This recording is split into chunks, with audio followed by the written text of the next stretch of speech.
Hello बच्चों, कैसे हैं आप लोग बेटा। तो आज सबसे टिपिकल चैप्टर जो बच्चों को लगता है वो स्टार्ट कर रहे हैं, लाइट रिफ्लेक्शन एंड रिफ्रैक्शन। इतना सिस्टमेटिक वे में पार्ट्स में बेटा इस चैप्टर को हम डिस्कस करने वाले हैं। एक एक टर्मिनोलॉजी आपको क्लियरली बताऊंगा जिससे आपको सबसे ज्यादा स्कोरिंग यही चैप्टर लगने वाला है। बेटा देखो, लाइट में सबसे इंपॉर्टेंट कंट्रीब्यूशन हमारे इंडिया के साइंटिस्ट का रहा, डॉक्टर सीवी रमन का नाम आपने सुना होगा। उन्होंने रिमार्केबली बताया what is the nature of light. तो उसी से शुरू करते हैं। लाइट क्या होती है, व्हाट इज लाइट। देखिए, इलेक्ट्रोमैग्नेटिक रेडिएशन है बच्चों, जो कि ट्रांसवर्स वेव की फॉर्म में ट्रेवल करती हैं। और वैक्यूम में लाइट की स्पीड होती है बच्चों 3 इंटू 10⁸ मीटर पर सेकेंड। अब अगर आप इसको कन्वर्ट करके देखें तो 1,86,000 माइल्स पर सेकेंड। देखिए, तो इतनी ज्यादा स्पीड है कि 8 बार हमारी अर्थ के चारों तरफ 1 सेकंड में घूम सकती है। This is the speed of light.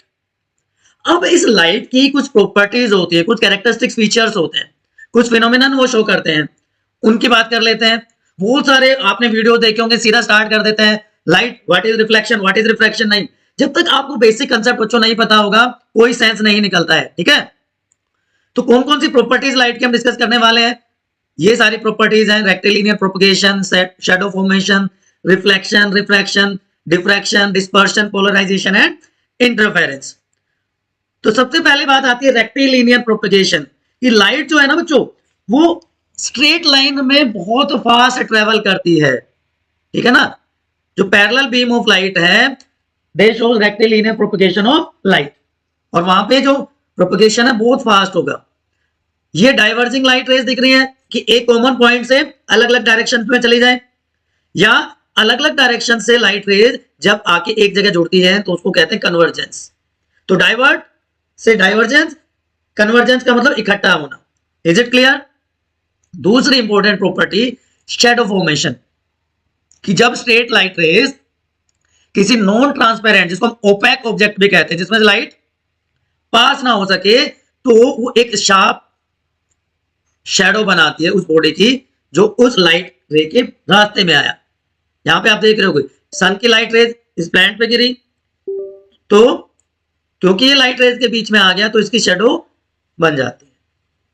Third one is reflection, कि जब लाइट रे किसी स्मूथ शाइनिंग सरफेस पे स्ट्राइक करता है, हिट करता है, तो ये उसी मीडियम में वापस आ जाती है light ray, and that is known as reflection. इसके बारे में डिटेल में पढ़ेंगे। तो जो लाइट रे आती है that is called incident ray.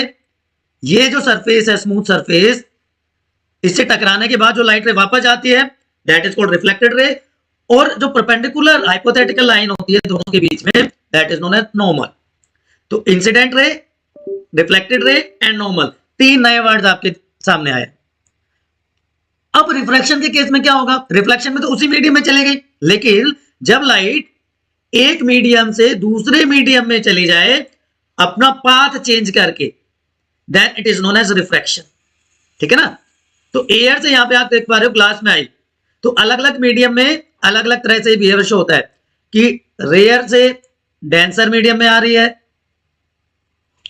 या डेंसर से रेयर मीडियम में जा रही है। तो लाइट या तो नॉर्मल की तरफ बेंड करेगी या नॉर्मल से दूर जाएगी। सो रिफ्लेक्शन और रिफ्रैक्शन का डिफरेंस समझ में आ गया, कि अगर उसी मीडियम में वापस चली जाए स्ट्राइक करने के बाद तो रिफ्लेक्शन, और दूसरे मीडियम में चली जाए तो रिफ्रैक्शन होता है बच्चों। अब डिफ्रैक्शन क्या होता है, bending of light wave around the obstacle in its path. ठीक है ना, लाइट रे बेंड कर जाती है। आपने देखा होगा अगर आप एक ब्लेड में से लाइट रे पास करते हो तो क्या होता है, जो पार्ट ट्रांसपेरेंट होगा उसमें से तो लाइट रे पास हो जाएगी, लेकिन जो ओपैक होगा वहां पे शैडो बन जाएगी। तो बेंडिंग हो जाती है लाइट वेव्स की ऑब्स्टेकल के चारों तरफ, that is known as diffraction of light. अब डिस्पर्शन और डिफ्रैक्शन में क्या फर्क है। डिस्पर्शन होगा कि जब लाइट इसके कॉन्स्टिट्यूएंट कलर्स में टूट जाए, then it is known as dispersion. Prism में से जब एक single beam of light pass करते हैं तो इसके कॉन्स्टिट्यूएंट कलर्स में ब्रेक डाउन हो जाता है, विबग्योर ऑब्टेन करते हैं हम, विबग्योर। तो इसको कह देते हैं डिस्पर्शन ऑफ लाइट। लेकिन अगर एक और यहां पे हम प्रिज्म रख दें और उसमें से लाइट रे पास करें तो दोबारा से हमें व्हाइट लाइट ऑब्टेन होगी।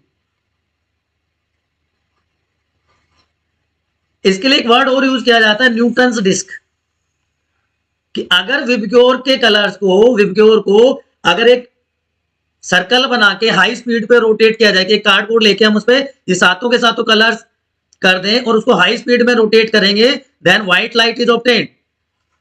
This is known as Newton's disc. तो उल्टा भी पॉसिबल है। तो rectilinear propagation of light, shadow formation, reflection, refraction, diffraction, dispersion. जहां तो कोई कंफ्यूजन है तो एक बार कमेंट सेक्शन में आप बताइए। इंटरफेरेंस, नॉर्मली इंटरफेरेंस का मतलब आपको पता है, वर्ड टू वर्डिंग अगर हिंदी में ट्रांसलेट करें तो डिस्टर्ब करना, इंटरफेयर करना, है ना। तो जब दो लाइट रे आपस में मिलती हैं तो एक स्ट्रॉन्गर बीम मिलती है लाइट की, ठीक है ना। तो अगर स्ट्रॉन्गर बीम मिलेगी तो उसको कह देंगे कंस्ट्रक्टिव इंटरफेरेंस। लेकिन अगर दो लाइट रेज के मिलने से नई जो लाइट बीम है वो कम ब्राइट हो तो वो क्या कहलाएगा, डिस्ट्रक्टिव इंटरफेरेंस। इंटरफेरेंस का मतलब है कि दो लाइट रेज को मिलना है और एक कंबाइन लाइट बीम प्रोड्यूस करनी है। अगर वो नई बीम जो है वो ब्राइट है तो कंस्ट्रक्टिव इंटरफेरेंस है, और अगर वो लेस ब्राइट बीम है तो वो डिस्ट्रक्टिव इंटरफेरेंस कहलाता है बच्चों, ठीक है। पोलराइजेशन, वो डायरेक्शन जिसमें लाइट वेव वाइब्रेट करती है वो क्या कहलाएगा, पोलराइजेशन। अब ये देखिए एक अनपोलराइज्ड लाइट वेव है और जब ये एक पर्टिकुलर डायरेक्शन में एक वाइब्रेटिंग मोड में ट्रेवल कर रही है तो इसको कहते हैं प्लेन पोलराइज्ड लाइट वेव या प्लेन पोलराइज्ड वेव। क्लियर। तो ये कुछ प्रॉपर्टीज हैं जो लाइट रेज शो करती है। अब देखिए अभी मैंने आपको बताया था कि जो स्पीड लाइट की है वैक्यूम में 3 × 10⁸ मीटर पर सेकेंड है। तो ये डिफरेंट आपको यूनिवर्स के ऑब्स्टिकल्स दिखाई दे रहे हैं। सन से अर्थ तक लाइट आने में इतना टाइम लग जाता है, अर्थ से मार्स में जाने में, अर्थ से मून तक आने में, तो दे आर डिफरेंट पैरामीटर्स। मतलब इतनी लाइट है कि 8 बार 1 सेकेंड में अर्थ के चारों तरफ वो घूम सकती है। अब जो लाइट वेव्स है ना बच्चों, लाइट वेव्स दोनों तरह का बिहेवियर शो करती हैं। वो पार्टिकल नेचर भी शो करती हैं और वो वेव नेचर भी शो करती हैं। वेव नेचर अभी मैंने बताया आपको, स्टार्टिंग में मैंने बताया था ना लाइट वेव किस तरह की वेव्स हैं, लाइट रेज, रे ऑप्टिक्स इसलिए कहते हैं इसको, इसकी स्टडी को, ठीक है ना। और जब वेव ऑप्टिक्स की बात करेंगे तो ऐसा वेव नेचर लाइट का जहां पे हम इंटरफेरेंस को और पोलराइजेशन को पढ़ेंगे तो वो वेव नेचर हो जाएगा, अदरवाइज पार्टिकल नेचर होता है। क्लियर टू एवरीवन, याद रहेगा, पक्का। चले आगे हम, चलिए। अब सोर्सेज ऑफ लाइट, अलग अलग टाइप के सोर्स होते हैं बच्चों लाइट के। एक होता है ल्यूमिनस सोर्स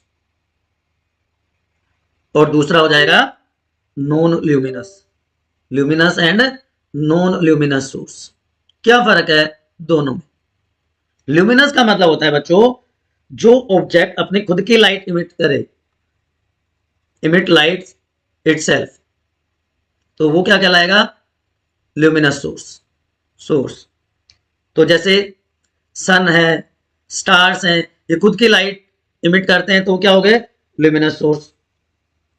अब ये आर्टिफिशियल ल्यूमिनस सोर्स भी हो सकते हैं, जैसे आर्टिफिशियल में आ जाएगा आपका कैंडल, है ना, इलेक्ट्रिक लैंप्स। तो ये क्या हो गए आर्टिफिशियल ल्यूमिनस, ये natural luminous source. Non luminous source क्या होंगे कि खुद की लाइट तो इमिट नहीं करते बट बिकम विजिबल। कब विजिबल हो जाएंगे, जब ल्यूमिनस सोर्स की लाइट इनके ऊपर गिरेगी, ठीक है। तो प्लैनेट्स, मून, खुद की लाइट नहीं है ना इनकी, अर्थ की खुद की लाइट है या नहीं है, नहीं है। इसके अलावा वुड, टेबल, ये आर्टिफिशियल नॉन ल्यूमिनस सोर्स हो गया। तो खुद की लाइट है तो ल्यूमिनस, नहीं है तो नॉन ल्यूमिनस। इसी तरह मीडियम ऑफ लाइट भी इंपॉर्टेंट होता है। मीडियम ऑफ लाइट का मतलब है बच्चों वो सब्सटेंस जिसके थ्रू लाइट प्रोपेगेट करे या टेंड ट्राई करे प्रोपेगेट की, थ्रू विच लाइट प्रोपेगेट मतलब ट्रेवल करे और टेंड टू प्रोपेगेट कोशिश करे, तो वो क्या कहलाएगा, मीडियम ऑफ लाइट। अब ऑब्जेक्ट के बेसिस पे there are different type of mediums. 3 type के होते हैं मेनली। सबसे पहला हो जाएगा ट्रांसपेरेंट ऑब्जेक्ट या मीडियम। नाम से ही पता चल रहा है ट्रांसपेरेंट मीडियम का मतलब, ट्रांसपेरेंट ऑब्जेक्ट का मतलब क्या होता है, ऐसी bodies through which light passes, है ना, जिसके थ्रू लाइट इजिली पास हो जाए, प्रोपगेट हो जाए, तो वो क्या कहलाएगा, ट्रांसपेरेंट बॉडी। एग्जाम्पल में आप लिख सकते हो ग्लास है, वाटर है, एयर है, इनमें से लाइट इजिली पास हो जाती है, प्रोपगेट हो जाती है। दूसरा ट्रांसल्यूसेंट कि 50-50 वाला मामला है। A part of light is pass through that, part of light is past, पूरी की पूरी लाइट पास नहीं होती लेकिन उसका एक पार्ट उसमें से पास हो जाता है, वो क्या होंगे, ट्रांसलूसेंट। जैसे पैराफिन वैक्स हो गया, वैक्स में से लाइट कुछ पार्ट पास हो जाता है। पेपर पे आप ग्रीस लगा दो, ग्रीस पेपर, उस केस में भी ऐसा ही होता है। और तीसरा बच्चों हो जाएगा ओपैक, ओपैक ओपैक ऑब्जेक्ट, जिसमें से लाइट नहीं पास होती, नॉट एट ऑल। जैसे आप जिस चेयर पे बैठे हैं या मैं जिस चेयर से सेशन ले रहा हूं, डेस्क जिस पे आप बैठते हो, इनमें से लाइट पास होती ही नहीं है, तो वो क्या कहलाएगा, opaque object. Is it clear to everyone now? ठीक है, तो हमने प्रॉपर्टीज की बात कर ली, हमने सोर्सेज की बात कर ली, हमने मीडियम ऑफ लाइट की या बॉडीज की बात कर ली। अब बात करते हैं, बहुत बड़ा कंफ्यूजन है बच्चों में, बहुत सारे बच्चों को ये बेसिक डिफरेंस नहीं पता है कि what is the difference between रे of light and beam of light. रे ऑफ लाइट होती है बच्चों एक स्ट्रेट लाइन पाथ जहां पे लाइट ट्रेवल करती है होमोजेनस मीडियम में, ठीक है, direction of the path through which light is travelling. तो जिस डायरेक्शन में वो ट्रेवल कर रही है उसकी तरफ एरो होता है, स्ट्रेट लाइन का एरो जिस तरफ होगा मतलब लाइट उस तरफ ट्रेवल कर रही है, ठीक है। तो लाइट रे एक पॉइंट सोर्स से किसी भी डायरेक्शन में ट्रेवल कर सकती है, ठीक है ना। तो जब वो अलग अलग डायरेक्शन में चली जाए तो वो क्या कहलाएगा, डाइवर्जेंस, अभी मैंने बताया था। और जब बहुत सारी लाइट रेज एक जगह मिल जाती है तो क्या कहलाता है, कन्वर्जेंस। तो इफ पैरेलल या बंच ऑफ लाइट रेज और bundle of rays at a point is called beam. Bundle of light rays, bunch of light rays is called beam of light. तो ये कन्वर्जेंट बीम हो गया, sorry this is divergent and this is convergent beam. लेकिन जब एक साथ एक direction में जा रहे हो then it is called parallel beam of light. तो रे और बीम का डिफरेंस समझ में आ गया। रे स्ट्रेट लाइन जिसमें लाइट रे ट्रेवल कर रही है, जब बहुत सारी लाइट रे एक पॉइंट से अराइज होती हैं then it is called beam of light, लेकिन उनकी डायरेक्शन एक होनी चाहिए। अब अगर मैं ये कहूं this one this one this one, is it a beam of light? No, these are rays of light, क्योंकि इनकी डायरेक्शन अलग अलग है। अगर ऐसे होता तो ये बीम ऑफ लाइट होती, ये डाइवर्जेंट बीम, ये convergent beam. Clear to everyone? ठीक है, चलिए उसके बाद बात आती है reflection of light. Important topic है, इसकी बात कर लेते हैं कि ये एक सरफेस है हमारा, एक लाइट रे आती है यहां पर, स्ट्राइक करती है और स्ट्राइक करने के बाद उसी मीडियम में वापस चली जाएगी, तो उसको हम क्या कह देते हैं बच्चों, reflection of light. Clear to everyone? कि bouncing back of light rays after hitting a surface, same medium में जानी चाहिए। तो वो लाइट रे जो आ रही है उसको हम क्या कह देते हैं, इंसिडेंट रे। जो स्ट्राइक करने के बाद जाती है वो क्या कहलाती है, रिफ्लेक्टेड रे। तो ये इंसिडेंट रे है, ये रिफ्लेक्टेड रे, और ये जो इनके परपेंडिकुलर है वो क्या कहलाता है, नॉर्मल टू द प्लेन। अब सरफेस के बेसिस पे दो तरह का रिफ्लेक्शन हो सकता है, रेगुलर एंड इरेगुलर, रेगुलर और डिफ्यूज रिफ्लेक्शन। अगर सारी की सारी लाइट रेज एक पर्टिकुलर डायरेक्शन में ही चली जाए तो क्या कहलाएगा, रेगुलर और specular reflection. All the parallel rays reflected from a regular surface are parallel to, देखिए ये आई यहां पे, ये आई यहां पे, ये आई यहां पे, तो ये इंसिडेंट रेज और रिफ्लेक्टेड रे पैरेलल है अगर एक दूसरे के, तो वो क्या कहलाएगा, रेगुलर या स्पेकुलर रिफ्लेक्शन। लेकिन अगर सरफेस स्मूथ नहीं है तो अलग अलग एंगल से इंसिडेंट रे स्ट्राइक करेगी हमारे सरफेस पे और अलग अलग एंगल से ही रिफ्लेक्ट होके चली जाएगी। तो जो रिफ्लेक्टेड रेज है वो पैरेलल नहीं होती है एक दूसरे के, तो वो क्या कहलाएगा, इरेगुलर या डिफ्यूज्ड रिफ्लेक्शन। तो रिफ्लेक्शन की दोनों टाइप्स पता चल गया आपको, regular and irregular. Clear? Now laws of reflection बहुत इंपॉर्टेंट है, बहुत बार पूछा जाता है, बेसिक है। दो इंपॉर्टेंट लॉ है बेटा। Number one, incident ray, this one reflected ray जो हिट करने के बाद जाती है, this one, and the normal to the plane, normal to the surface lies in the same plane. Clear हो गया? दूसरा क्या कहता है कि angle of incidence, angle I is always equal to angle R, कि अगर ये 45 डिग्री से आ रही है तो 45 डिग्री से ही रिफ्लेक्ट होगी, 30 डिग्री से आ रही है तो 30 डिग्री से ही इसका रिफ्लेक्शन होगा। क्लियर? अब रिफ्लेक्शन ऑफ लाइट से रिलेटेड ये वर्ड्स जो थे, तो मैंने आपको बता दिया कि रिफ्लेक्शन तो bouncing of light in the same medium after hitting the surface of any object. Incident ray जो आने वाली लाइट रे है, दिस वन, ये ओ हो गया, दिस इज ए, तो ए ओ इंसिडेंट रे और ये ओ भी इज रिफ्लेक्टेड रे। ठीक? पॉइंट ऑफ इंसिडेंस कि जहां पे लाइट हिट करेगी, this O is called point of incidence, this is point of incidence. Clear? Normal line perpendicular to the reflecting surface at the point of incidence. Angle of incidence, angle of reflection, angle i और angle R. तो terminology भी आपको clear हो गई। दोबारा से दोनों laws बता देता हूं कि angle of incidence is always equal to angle of reflection, angle I is equal to angle R, and secondly incident ray, reflected ray and normal at the point of incidence all lies in the same plane। याद रह जाएगा बच्चों आपको ये बात?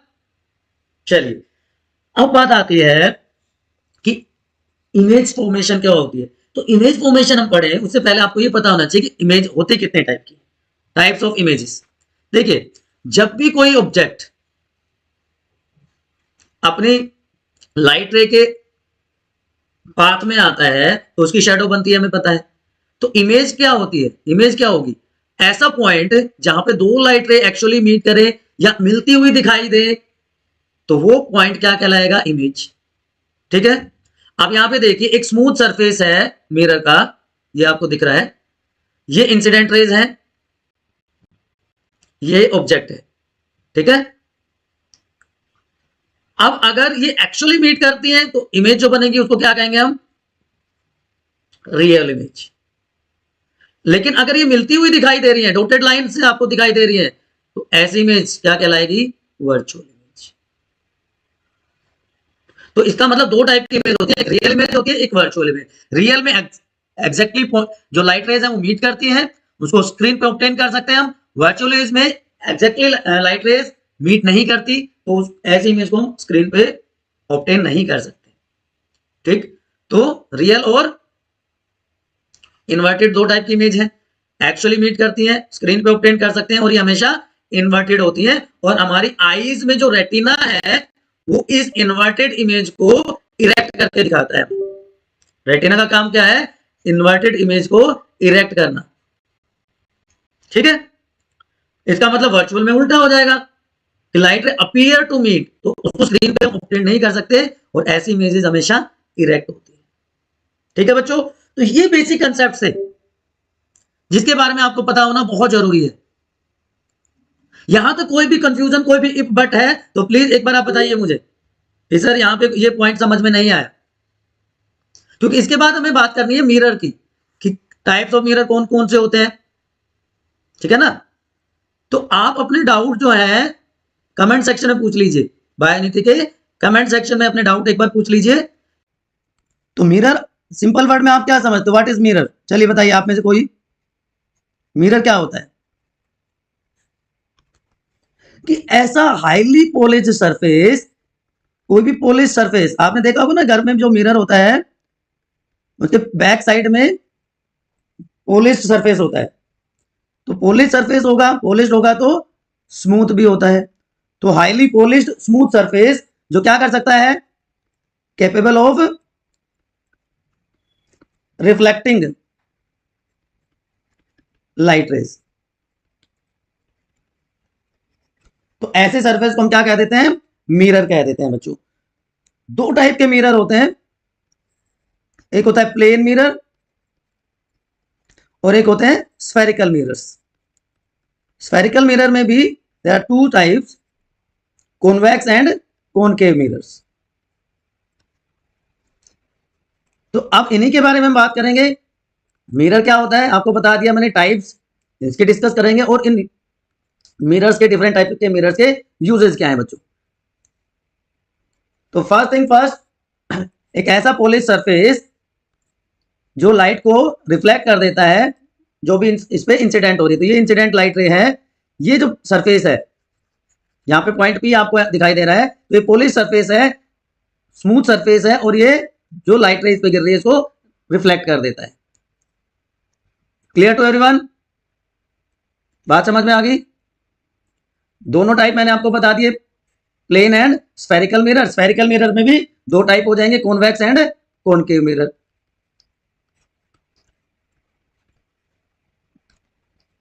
अब पहले बात करते हैं प्लेन मिरर की बेटा। अभी तक आपको ये तो पता चल गया कि ऐसा पॉलिश सरफेस है जो लाइट को रिफ्लेक्ट करता है ना। तो हमारा जो मिरर है उसको हम प्लेन मिरर कह सकते हैं कि नहीं कह सकते? क्यों? क्योंकि उसका जो रिफ्लेक्टिंग सरफेस होगा वो कैसा होगा, प्लेन होगा। देखिए कर्व नहीं है ना किसी भी तरह से। तो जब हम किसी ऑब्जेक्ट को देख रहे हैं तो क्या हो, उस ऑब्जेक्ट से जो लाइट रेज है वो अगर मिलती है एग्जैक्टली सरफेस पे तो वो क्या हो जाएगी, real image. And appear to meet then it is called virtual image. Already मैं ये बता चुका हूं आपको।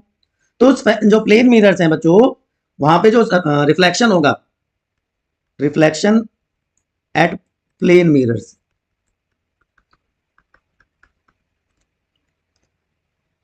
तो उसकी कुछ कंडीशंस होती हैं। पहली कंडीशन जो होगी ना बेटा वो ये होगी कि इमेज हमेशा इरेक्ट बनेगी, वर्चुअल बनेगी और सेम साइज की बनेगी, and at the same distance behind the mirror. जितना आगे हम हैं उतना ही पीछे। आपने देखा होगा ना मिरर में, आप आगे जाते हो या पीछे जाते हो तो आपकी जो इमेज है वो भी चेंज होती रहती है। Clear to everyone?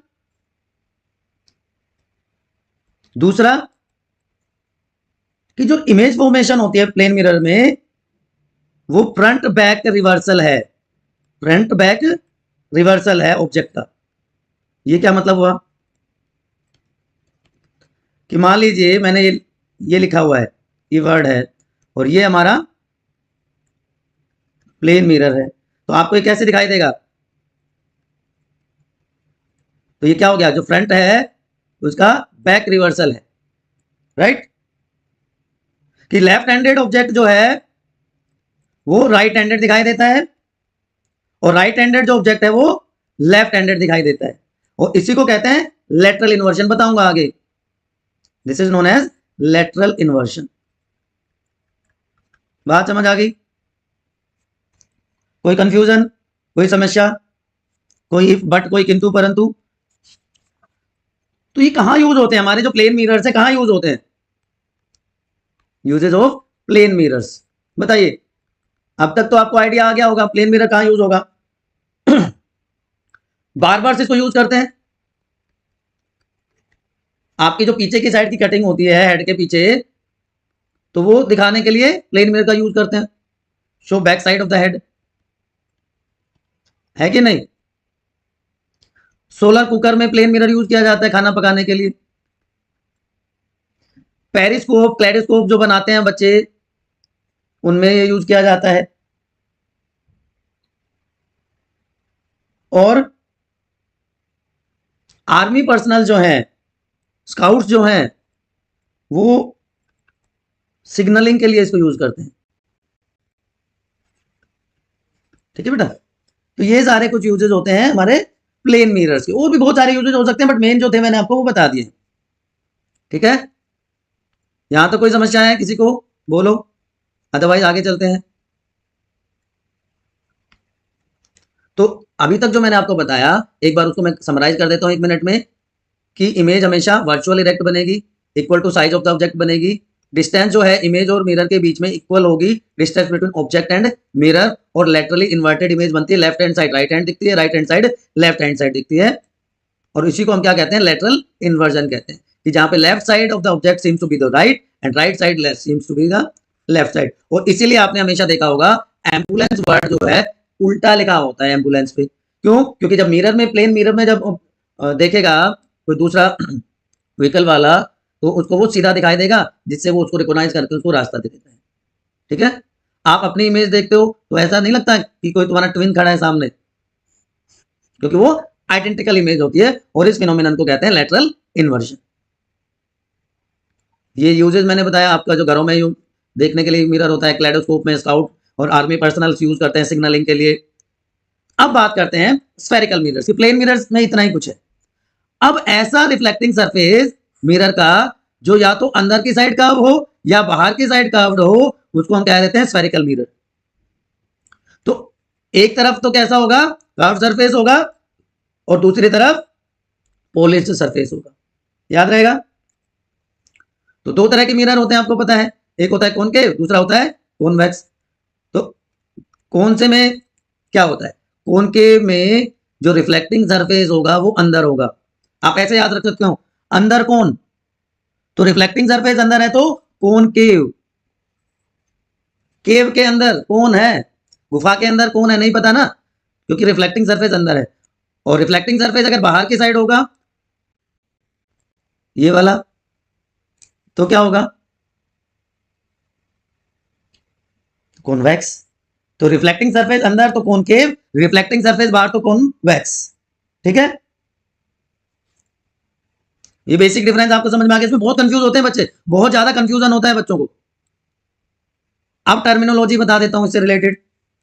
देखिए, सबसे पहला वर्ड जो आता है, जो बच्चे देखते हैं, that is called principal axis. ये वाला, व्हाट इज प्रिंसिपल एक्सिस। एक लाइन है, यहीं पे मैं लिख देता हूं आप लोगों के लिए, line joining centre of curvature and pole of mirror, centre of curvature and pole of the mirror. उस लाइन को क्या कह रहे हैं हम, प्रिंसिपल एक्सिस। ये सेंटर ऑफ कर्वेचर है, ये पोल है, इन दोनों को जोड़ने वाली लाइन क्या कहलाती है, प्रिंसिपल एक्सिस। ठीक है, याद रहेगा। उसके बाद चलिए पोल की बात कर लेते हैं। What is pole, geometric centre है रिफ्लेक्टिंग सरफेस का, geometrical centre of reflecting surface, वो क्या कहलाएगा, पोल। ठीक, उसके बाद सेंटर ऑफ कर्वेचर सी क्या होता है, ये वाला सी, सेंटर ऑफ कर्वेचर। ये अगर इसको पूरे को हम एक होलोस्फेयर मान लेते हैं, डॉटेड लाइन इसीलिए मैंने बनाई है तो उस होलोस्फेयर का जो सेंटर होगा, जिसका मिरर भी एक पार्ट है, वो क्या कहलाएगा, सेंटर ऑफ कर्वेचर। तो सेंटर ऑफ होलोस्फेयर, ठीक है, of which mirror is also a part. यहां पे कौन सा मिरर है, spherical mirror, also a part. तो तीन चीजें क्लियर हो गई अब तक आपको। आपको प्रिंसिपल एक्सिस पी का पता चल गया, आपको पोल का पता चल गया, आपको सेंटर ऑफ कर्वेचर का पता चल गया। ठीक है, उसके बाद रेडियस ऑफ कर्वेचर आर, ये वाला आर। अब ये क्या हो जाएगा, रेडियस ऑफ होलोस्फेयर, वही बात आ गई ना, radius of hollow sphere of which spherical mirror is a part. तो चारों वर्ड आपको समझ में आ गए, radius of curvature, centre of curvature, principal axis and pole. Clear to everyone? कोई किंतु परंतु विपट नहीं होना चाहिए। आगे चलें, एक छोटा सा वर्ड और बताता हूं आपको, अपर्चर। इसमें भी थोड़ा सा बच्चे कंफ्यूज होते हैं। अपर्चर क्या होता है? अपर्चर कि चलिए मान लेते हैं ये हमारा मिरर है, ये कौन सा हो गया? रिफ्लेक्टिंग सरफेस बाहर की तरफ है, इसमें नहीं, रिफ्लेक्टिंग सरफेस अंदर की तरफ है, और ये दूसरा वाला बना देते हैं, ठीक। तो अपर्चर क्या होता है? इफेक्टिव डायमीटर, ये वाला पूरा एरिया, तो क्या कहलाएगा? Aperture. Effective diameter of the light reflecting area of the mirror, जहां से लाइट रिफ्लेक्ट होकर आ रही है उसका जो पूरा डायमीटर है वो क्या कहलाता है? अपर्चर। ठीक है, चलिए, तो ये मैंने बता दिया आपको। अब बात करते हैं कॉनकेव मिरर की पहले आज। तो ऐसा मिरर जिसका रिफ्लेक्टिंग सरफेस अंदर की तरफ होता है, गुफा के अंदर, केव के अंदर कौन, आपको याद रखना है, केव में कौन अंदर, ठीक है, याद रह जाएगा।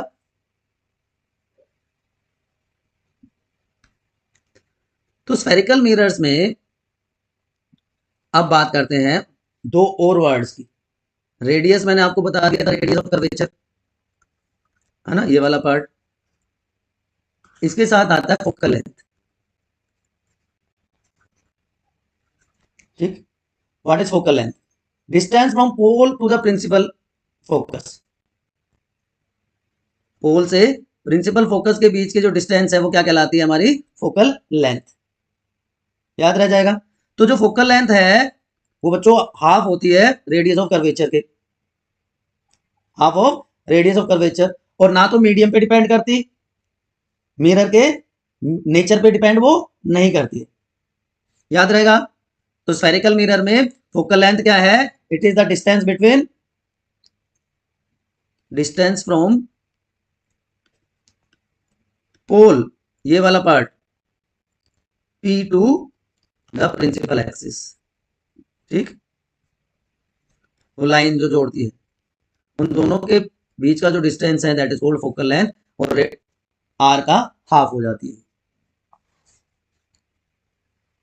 चलिए, अब कुछ रूल्स हैं बेटा, उनकी बात कर लेते हैं कि जो कॉनकेव मिरर में इमेज फॉर्मेशन होगी उसके लिए कौन कौन से रूल होते हैं। तो सबसे पहला रूल ये है कि अगर कोई लाइट रे पैरेलल है, अगर कोई लाइट रे पैरेलल है टू द प्रिंसिपल एक्सिस, ये प्रिंसिपल एक्सिस है,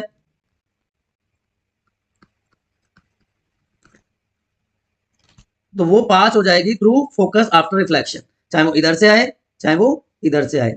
ये रिफ्लेक्शन के बाद प्रिंसिपल फोकस से, सॉरी थोड़ा सा गलत हो गया, ये प्रिंसिपल फोकस से पास हो जाएगी। ये पहला रूल होता है। Is it clear? याद रहेगा। कोई कंफ्यूजन नहीं होना चाहिए इसमें। चलिए, दूसरा रूल क्या कहता है? अगर एक लाइट रे फोकस में से पास हो रही है तो उल्टा हो जाएगा, after reflection it become parallel to the principal axis. अभी हमने जो देखा था उसका जस्ट रिवर्स हो गया। पहले कहां से आ रही थी? ऐसे आ रही थी, और रिफ्लेक्शन के बाद ऐसे हो रही थी। अब क्या है? इधर से आ रही है, फोकस में से पास हो रही है, तो रिफ्लेक्शन के बाद पैरेलल हो जाएगी प्रिंसिपल एक्सिस के। ये भी क्लियर होगी बात। तीसरा, अगर लाइट रे सेंटर ऑफ कर्वेचर में से आ रही है, ये इंसिडेंट रे है, तो आफ्टर रिफ्लेक्शन, ये रिफ्लेक्टेड रे है, रिफ्लेक्शन के बाद वो सेम पाथ फॉलो करेगी, मतलब 180 डिग्री से वापस चली जाएगी, टकराने के बाद उसी रास्ते से वापस चली जाएगी। तो पहले में क्या था कि पैरेलल आई फोकस पे, दूसरे में क्या था, फोकस से आई पैरेलल हो गई, और तीसरे में सी से आई और सी से ही वापस चली गई। Clear everyone? चलिए, अब अगर लाइट रे जो कि पोल पे इंसिडेंट हो रही है, ये पोल पे इंसिडेंट हो रही है, तो उसी एंगल से वापस जाएगी, मतलब angle of incidence, angle I will become equal to angle of reflection. Law of reflection ये है ना, angle I is equal to angle R. तो इंसिडेंट रे उसी एंगल से, लेकिन कंडीशन क्या है कि अगर इंसिडेंट कहां पे हो रही है, पोल पे, स्ट्राइक कहां कर रही है, पोल पे, तो उसी एंगल से वो वापस चली जाएगी। Is it clear to everyone? समझ में आ गई बच्चों? यहां तो कोई कंफ्यूजन है तो एक बार मुझे बताइए, कमेंट सेक्शन में फटाफट बताओ, क्योंकि इसके बाद हम इन्हीं रूल्स के बेसिस पे इमेज फॉर्मेशन की बात करने वाले हैं। Image formation by concave mirror for different positions of the object, की ऑब्जेक्ट को कहां कहां हमने रखा है और उसके बेसिस पे कहां कहां उसका इमेज फॉर्मेशन होगा, अब ये डिस्कस करने वाले हैं। देखो आपने देखा होगा कि अगर दो मिरर एक दूसरे के ऊपर इंक्लाइंड हो, राइट, एक पर्टिकुलर एंगल पे इंक्लाइंड हो, इस तरह से हो, इस तरह से हो, तो अगर उनके बीच के रिफ्लेक्टिंग सरफेसेस एक दूसरे को फेस कर रहे हैं, उसका रिफ्लेक्टिंग सरफेस ये M1 है, ये M2 है, अगर इन दोनों के रिफ्लेक्टिंग सरफेसेस एक दूसरे को फेस कर रहे हो तो multiple reflections will take place, right, ये आपको क्लियरली पता होगा। तो जब मल्टीपल रिफ्लेक्शन होगा बेटा तो क्या होगा, due to multiple reflection multiple images will be formed, right और रॉन्ग, है ना?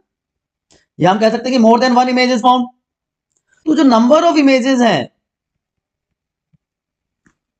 वो हम कैसे फाइंड आउट कर सकते हैं, इसके ऊपर भी न्यूमेरिकल्स आ जाते हैं। तो बहुत सिंपल सा तरीका आपको बता रहा हूं कि कैसे आप इंक्लाइंड मिरर्स जो जिनके रिफ्लेक्टिंग सरफेस एक दूसरे को फेस कर रहे हो वहां पे नंबर ऑफ इमेजेस फॉर्म्ड कैसे आप निकाल सकते हो। देखिए दो तीन केसेस हैं। Number one, if n is equal to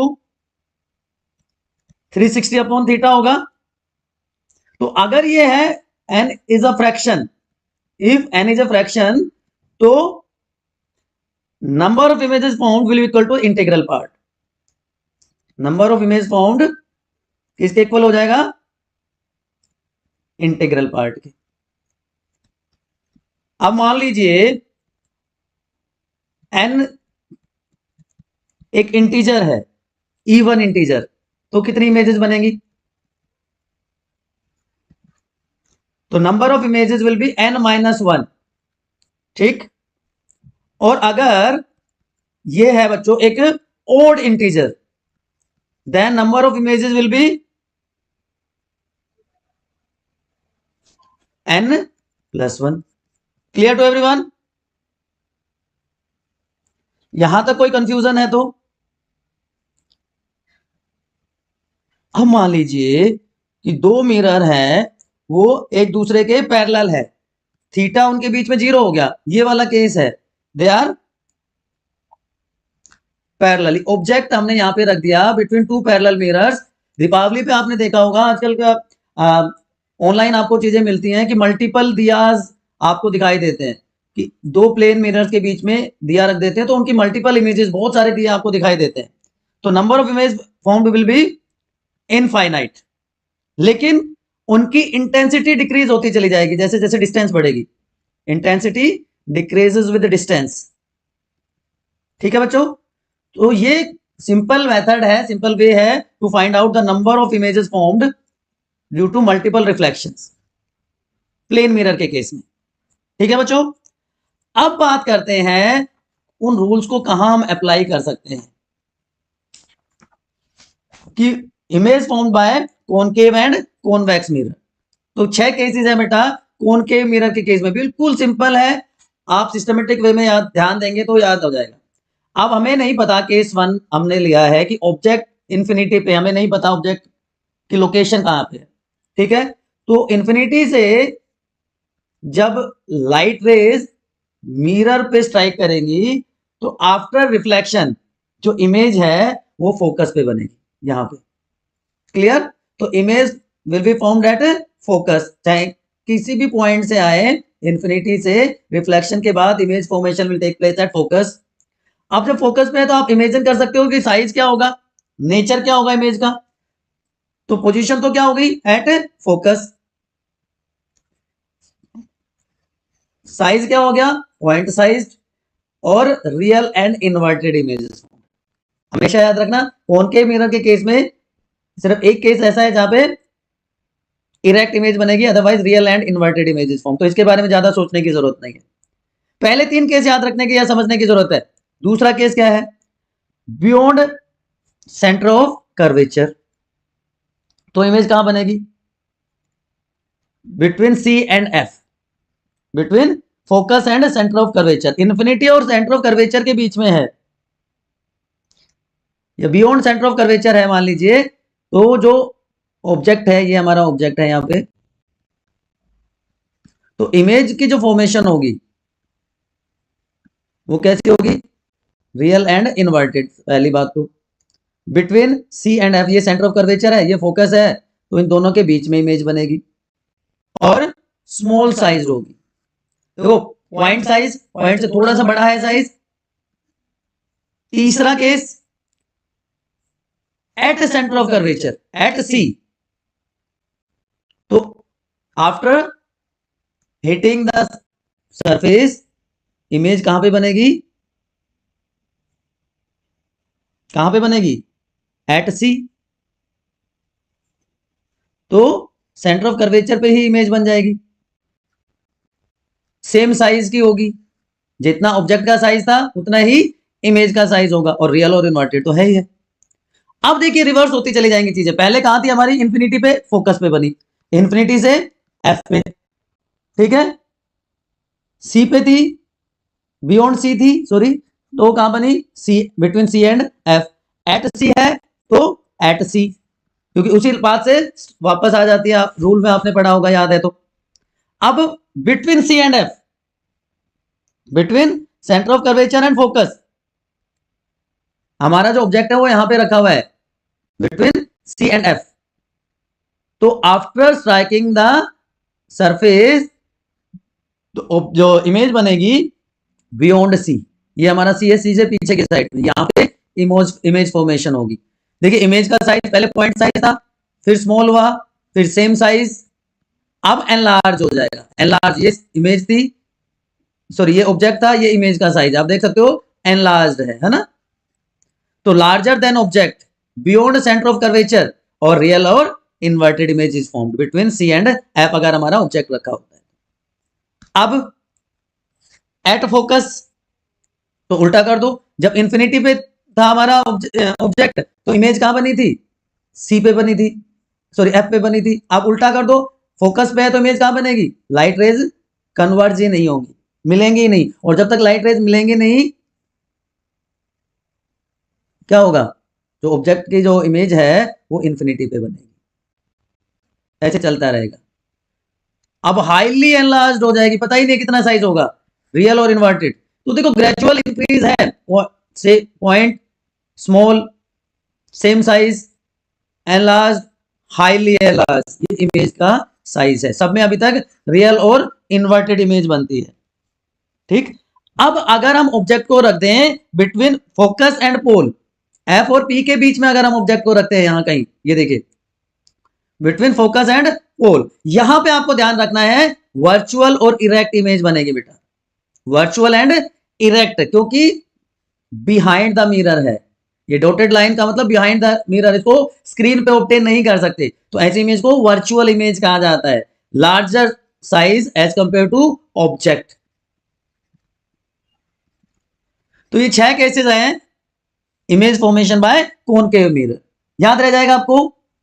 आपके लिए एक बार मैं समराइज करता हूं सारी चीजें फटाफट से। देखिए यहां पे हम बना लेते हैं ऑब्जेक्ट की पोजीशन, फिर इमेज की पोजीशन, फिर nature of the image, nature of image. 6 cases है हमारे पास। पहला केस क्या है बच्चों हमारा? नंबर 1, एट इंफिनिटी, ऑब्जेक्ट हमारा इंफिनिटी पे है तो इमेज क्या बनेगी? At focus. नेचर ज्यादा दिमाग लगाने की जरूरत नहीं है, रियल, इन्वर्टेड एंड डिमिनिश्ड, बिल्कुल छोटी। दूसरा केस क्या है हमारा? दूसरे केस में हमारा ऑब्जेक्ट कहां है? बिटवीन सी एंड इंफिनिटी, तो इमेज कहां बनेगी हमारी? Between F and C, between C and F, ठीक है। रियल, इन्वर्टेड, लेकिन स्मॉल साइज, साइज बढ़ता जाएगा, हर बार साइज बढ़ता जाएगा। तीसरा केस थर्ड, एट सी, अगर हमारा ऑब्जेक्ट कहां रखा हुआ है, सेंटर ऑफ कर्वेचर पे, तो सी पे ही इमेज बनेगी, बाउंस बैक हो जाएगा, real inverted and same size as that of object. Fourth में क्या होगा, between F and C, focus और सेंटर ऑफ कर्वेचर के बीच में अगर ऑब्जेक्ट रख देते हैं तो बियॉन्ड सी इमेज बनेगी, बियॉन्ड सी, तो रियल इन्वर्टेड तो होगी लेकिन एनलार्ज्ड इमेज बनेगी। ठीक है, और वापस से ये फर्स्ट था, ये फिफ्थ केस हमारा, अगर एफ पे है ये वाला, इसको रिवर्स कर देना है, एफ है तो इमेज क्या बन जाएगी, at infinity, real inverted and highly enlarged, बहुत बड़ी बनेगी, पता ही नहीं है कहां पे बनेगी। And lastly between p and f, pole और फोकस के बीच में, तो behind the mirror image formation, यहां पे इरेक्ट, वर्चुअल एंड एनलार्ज्ड। बात समझ में आ गई? तो ये चीजें आपको ध्यान रखनी है। तो ये एक, इसका आप स्क्रीनशॉट लेके या आप अपना समरी शीट बना लीजिए। This is for concave mirror. अब यूजेस क्या क्या होते हैं कॉनकेव मिरर को, हम कहां कहां यूज कर सकते हैं? ये कॉमन यूज है, आपकी जो गाड़ी की हेडलाइट है उसमें यूज किया जाता है, जो सर्च लाइट्स होती हैं उनमें यूज किया जाता है, क्योंकि कन्वर्ज करती हैं ये, या डाइवर्जिंग है ना, डाइवर्ज करती हैं, लाइट पे स्प्रेड हो जाएंगी, तो powerful beam of light is obtained. Torch में भी इसको यूज कर सकते हैं। इसके अलावा शेविंग मिरर, लार्ज इमेज मिल जाती है हमें फेस की। डेंटिस्ट मिरर भी कहते हैं इसको, इंटरनल इमेज जो अगर हमें देखनी है टीथ की तो। और सोलर फर्नेसेंस भी इनको यूज किया जाता है। ठीक है बच्चों, तो कॉनकेव और कॉन्वेक्स मिरर का बेसिक डिफरेंस आपको अभी तक पता चल गया। कॉनकेव मिरर क्या करते हैं, कॉन्वेक्स मिरर की जो इमेज फॉर्मेशन है वो भी अभी हम देखने वाले हैं। कॉनकेव मिरर से रिलेटेड कोई भी इफ बट है तो आप एक बार प्लीज प्लीज प्लीज मुझे बताइए।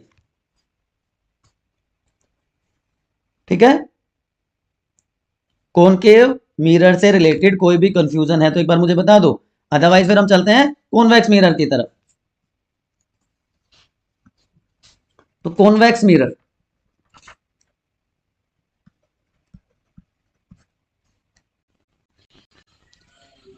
तो कॉन्वेक्स मिरर हमेशा याद रखना बेटा, वर्चुअल इमेज बनाता है, virtual image of real object. ये थंब रूल कह सकते हो आप कॉन्वेक्स मिरर के केस में। ठीक है, अब ये अपराइट भी होंगी,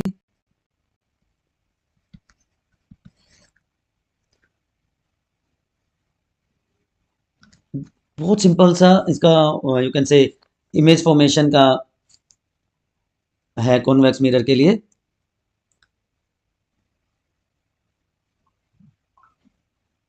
तो rule for image formation by convex mirror, पहली बात तो ये है कि अगर एक लाइट रे पैरेलल आ रही है टू द प्रिंसिपल एक्सिस, ये वाली, ये प्रिंसिपल एक्सिस के पैरेलल है लाइट रे, तो ये appear to diverge from the focus point, appear to diverge from the focus.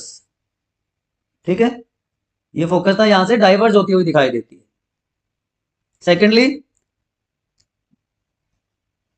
उल्टा कर दो इसको, फोकस की तरफ जाएगी तो वो पैरेलल हो जाएगी to the principal axis.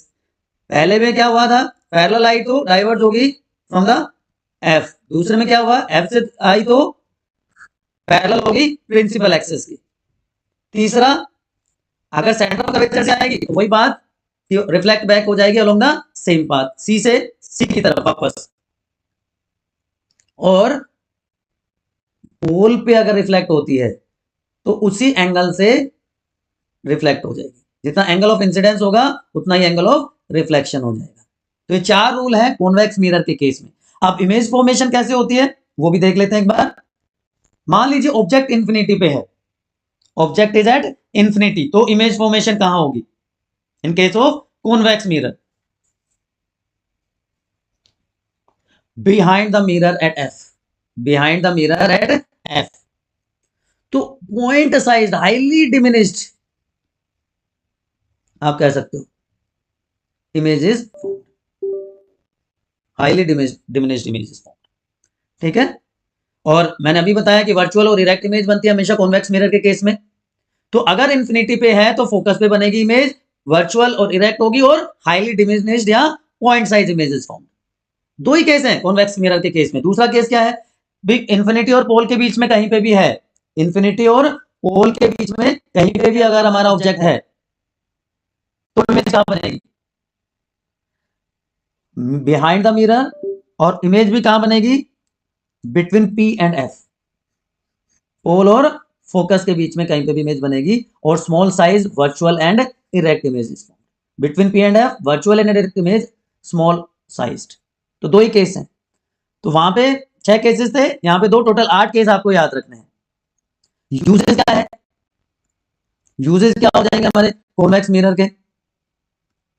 Convex mirror को रियर व्यू मिरर, हमारे जो गाड़ी का जो साइड वाला मिरर होता है या बीच में गाड़ी के ऊपर लगा होता है, ड्राइवर सीट के सेंटर में लगा होता है वो मिरर, सिक्योरिटी मिरर आपने देखा होगा, जहाँ पे बहुत सारे ब्लाइंड स्पॉट आते हैं, कार्स आते हैं, वहां पे सामने वाले व्हीकल को देखने के लिए इस तरह से मिरर लगा दिया जाता है, वो कॉन्वेक्स मिरर होता है। और सन ग्लासेस, टेलीस्कोप में जो मिरर लगाए जाते हैं वो भी कैसे होते हैं, या वो भी कौन से होते हैं? कॉन्वेक्स मिरर होते हैं, ठीक है ना बच्चों। अच्छा चलो अब एक दो क्वेश्चन आपको करवाता हूँ, एक तो न्यूमेरिकल करते हैं, आपको भी आइडिया आए कि भाई हमें कुछ समझ में आया कि नहीं आया। चलिए एक न्यूमेरिकल आपको करवाता हूँ। मान लीजिए ये एक मिरर है, ठीक है, this is a mirror, polish surface है।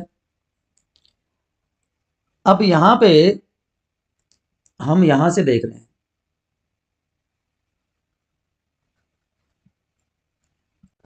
ठीक है, और यहां पे एक ऑब्जेक्ट है, ठीक। अब इस ऑब्जेक्ट के सामने 1 2 एंड 3 ये 3 कार्ड्स हैं, 1 2 3 3 कार्ड यहां पे दिख रहे हैं। अब आपको ये बताना है कि ये इंसिडेंट रे है, तो कौन से नंबर का कार्ड रिफ्लेक्ट होने के बाद दिखाई देगा मिरर में, बताइए। अब देखो सिंपल सा तरीका है, क्या करना है आपको? आपको सबसे पहले नॉर्मल ड्रॉ करना है, ये एन हो गया, ये एंगल ऑफ इंसिडेंस हो गया, तो उसी उतने ही एंगल के थ्रू रिफ्लेक्शन के बाद लाइट रे ट्रेवल करेगी। ये इंसिडेंट रे है, ये रिफ्लेक्टेड रे है, तो ये एंगल ऑफ रिफ्लेक्शन हो गया। तो कार्ड 3 विजिबल होगा ना, 1 और 2 में तो वो आएगा ही नहीं रिफ्लेक्शन के बाद, तो कार्ड 3 विल बी विजिबल, ठीक है, बिल्कुल सिंपल सी बात थी। चलिए एक और क्वेश्चन देता हूं आपको। तो उससे पहले थोड़ा सा मिरर फॉर्मूला और मैग्निफिकेशन के बारे में बता दूं आपको। पहले साइन कन्वेंशंस की बात कर लेते हैं, उसके बाद न्यूमेरिकल्स करते हैं। चलिए देखिए, हमेशा याद रखना ये जो कैस्ट्रेशियन साइन कन्वेंशंस है नए, उसके हिसाब से पोल से जो भी लेफ्ट साइड में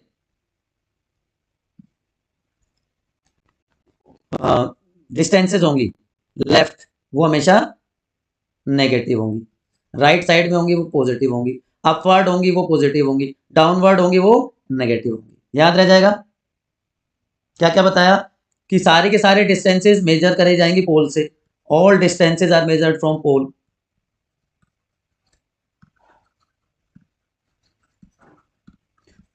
राइट में पॉजिटिव, अपवर्ड पॉजिटिव, लेफ्ट में नेगेटिव, डाउनवर्ड नेगेटिव, बात खत्म, कोई बहुत ज्यादा दिमाग लगाने की जरूरत ही नहीं है। इसके बाद हम बात करते हैं बच्चों मिरर फॉर्मूला की, मैग्निफिकेशन की। अभी तक कोई कंफ्यूजन है तो एक बार प्लीज कमेंट सेक्शन में मुझे बता दीजिए। अब बात करते हैं दूसरे इंपॉर्टेंट फिनोमिनन की, that is refraction of light.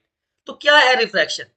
Simple words में change in path of light raise, जब वो पास करती है एक मीडियम से दूसरे मीडियम में, उसको बच्चों हम कह देते हैं refraction of light. Clear to everyone? Or the change in direction of light propagation, that is known as refraction.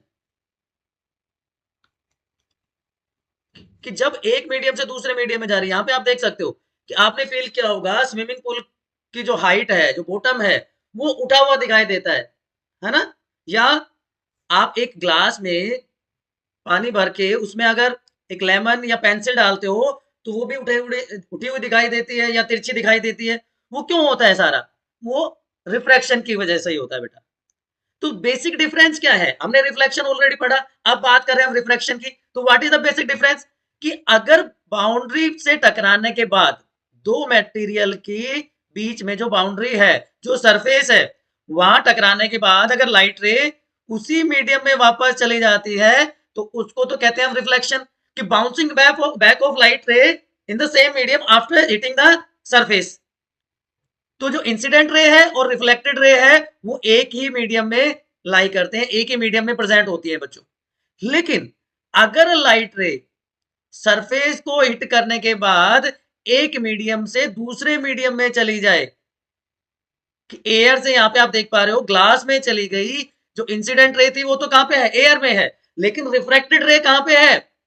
वो कहां पे है? ग्लास में। तो वो प्रोसेस, वो फिनोमिनन क्या कहलाएगा?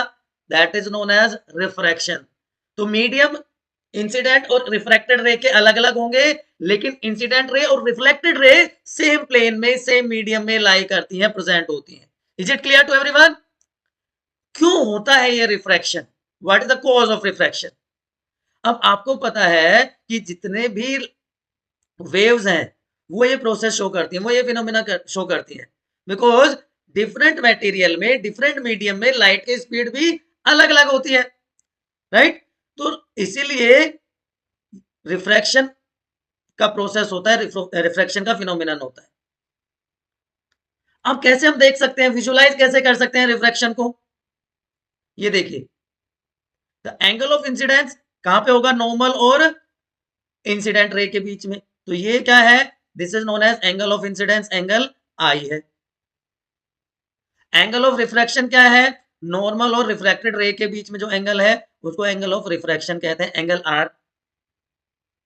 दोनों मीडियम आपको यहां पे दिखाई दे रहे हैं, एक एयर है, एक ग्लास है। अब ये कैसे डिसाइड होता है कि डायरेक्शन क्या होगी रिफ्रैक्शन की?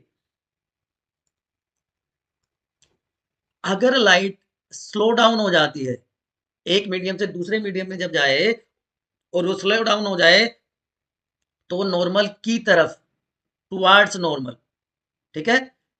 और अगर इसकी स्पीड बढ़ जाए, लाइट मूव करेगी, बेंड करेगी away from the normal. Is it clear to everyone? तो अगर इंसिडेंट रे, ये इंसिडेंट रे है आई, अगर स्लो डाउन हो जाता है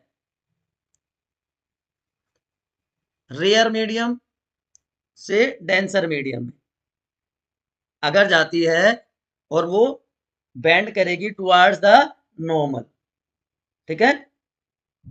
तो जो सेकंड मीडियम क्या कहलाएगा?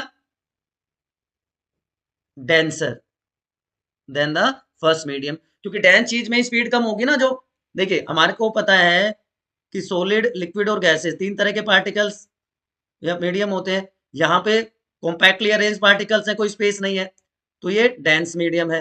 लेकिन अगर इसको हम कंपेयर करें लिक्विड के साथ या गैस के साथ, तो गैसेस में तो सबसे ज्यादा स्पेस है, तो एयर रेयर मीडियम हो गया और ग्लास डेंसर मीडियम हो गया। तो रेयर से डेंसर में जब जाएगी तो it will bend towards the normal, तो एंगल ऑफ इंसिडेंस और एंगल ऑफ रिफ्रैक्शन में फर्क आ जाएगा। यहाँ पे एंगल ऑफ इंसिडेंस आपको दिखाई दे रहा है 30 डिग्री, लेकिन एंगल ऑफ रिफ्रैक्शन कितना है? Only 19.5 degree. Is it clear? तो it bend towards the normal. लेकिन जब सॉलिड से गैस में जा रही है, रेयर डेंसर से उल्टा हो गया, रेयर मीडियम में जा रही है, तो लाइट की स्पीड बढ़ जाएगी and it will move away from the normal line. तो एंगल ऑफ इंसिडेंस जो यहाँ पे 19.5 था, यहाँ पे एंगल ऑफ रिफ्रैक्शन कितना हो गया? 30 डिग्री सेल्सियस। तो डेंसर से रेयर में जाने पे स्पीड बढ़ेगी, एंगल ऑफ रिफ्रैक्शन बढ़ेगा। रेयर से डेंसर में आएगी तो स्पीड घटेगी, एंगल ऑफ रिफ्रैक्शन कम हो जाएगा। और what is the cause of refraction मैंने ऑलरेडी बता दिया, कि रिफ्रैक्शन क्यों होता है लाइट का, because speed of light is different in different medium. तो amount of refraction depend upon combination of materials, कि कौन कौन से मटेरियल यहाँ पे प्रेजेंट है। एयर या ग्लास है, या एयर या वाटर है। तो यहां पे देख रहे हो, एयर तो दोनों केस में क्या है, रेयर मीडियम है, यहां पे भी रेयर मीडियम है, लेकिन ग्लास सॉलिड है और वाटर लिक्विड है। ये सबसे ज्यादा डेंस है, ये इसके कंपैरिजन में कम डेंस है। तो आप देखिए एंगल ऑफ रिफ्रैक्शन यहां पे लीस्ट है एज कंपेयर टू लिक्विड। तो सॉलिड के केस में रिफ्रैक्शन लीस्ट होगा, लिक्विड में उससे ज्यादा, और गैस में सबसे ज्यादा। Is it clear to everyone? So amount of refraction depends upon the material medium or combination of the material medium. Is it clear to everyone now? ठीक है, हो गया ये। अब बात आती है refraction through a glass slab. Important topic है, आपके सिलेबस में दिया हुआ है refraction through glass slab. Glass slab क्या हो गया, ग्लास स्लैब वही हमारा क्या हो गया, air to glass. Air rare medium है, ग्लास डेंसर मीडियम है, तो it will bend towards the normal, ठीक है ना। तो जो लेटरल डिस्प्लेसमेंट है, बताऊंगा क्या होता है आगे थोड़ा सा, पहले हम ग्लास स्लैब की बात कर लेते हैं। ग्लास स्लैब जिसकी थिकनेस मान लीजिए टी है, राइट, एंड उसका refractive index mu, refractive index है, ठीक है। अब एक इंसिडेंट रे ए ओ ए आई जो ओ पे इंसिडेंट होती है, तो जो ये एंगल नॉर्मल के साथ बनाएगी वो एंगल ऑफ इंसिडेंस हो गया, और ये नॉर्मल विदाउट डेविएशन, लेकिन रिफ्रैक्शन के बाद ये नॉर्मल के साथ angle of reflection angle R बना रही है, ये एंगल आई है, right. Clear to everyone? So lateral displacement जो है बच्चों, वो डिपेंड करेगा refractive index of the medium, thickness of the medium. अगर ज्यादा थिकनेस है तो ऑब्वियस सी बात है लेटरल डिस्प्लेसमेंट भी ज्यादा होगा। तो thickness of glass slab is directly proportional to lateral displacement, जिसको हम एक्स से शो करते हैं। X is directly proportional to t and x is also directly proportional to refractive index of the medium. तीसरा factor, it also depend upon angle of incidence, angle i पे depend करेगा, इसके भी ये directly proportional होता है angle I के भी। And lastly wavelength, fourth point is जिस पे डिपेंड करता है wavelength, lambda. Wavelength is inversely proportional to X, lateral displacement, ठीक है।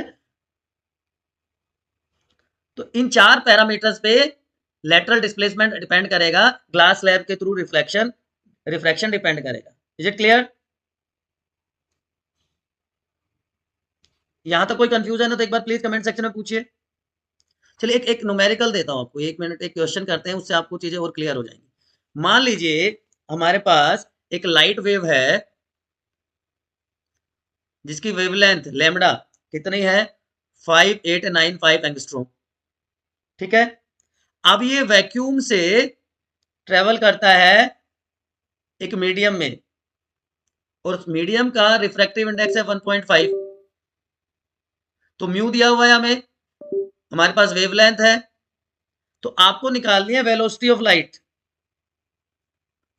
Velocity of light and wavelength in medium.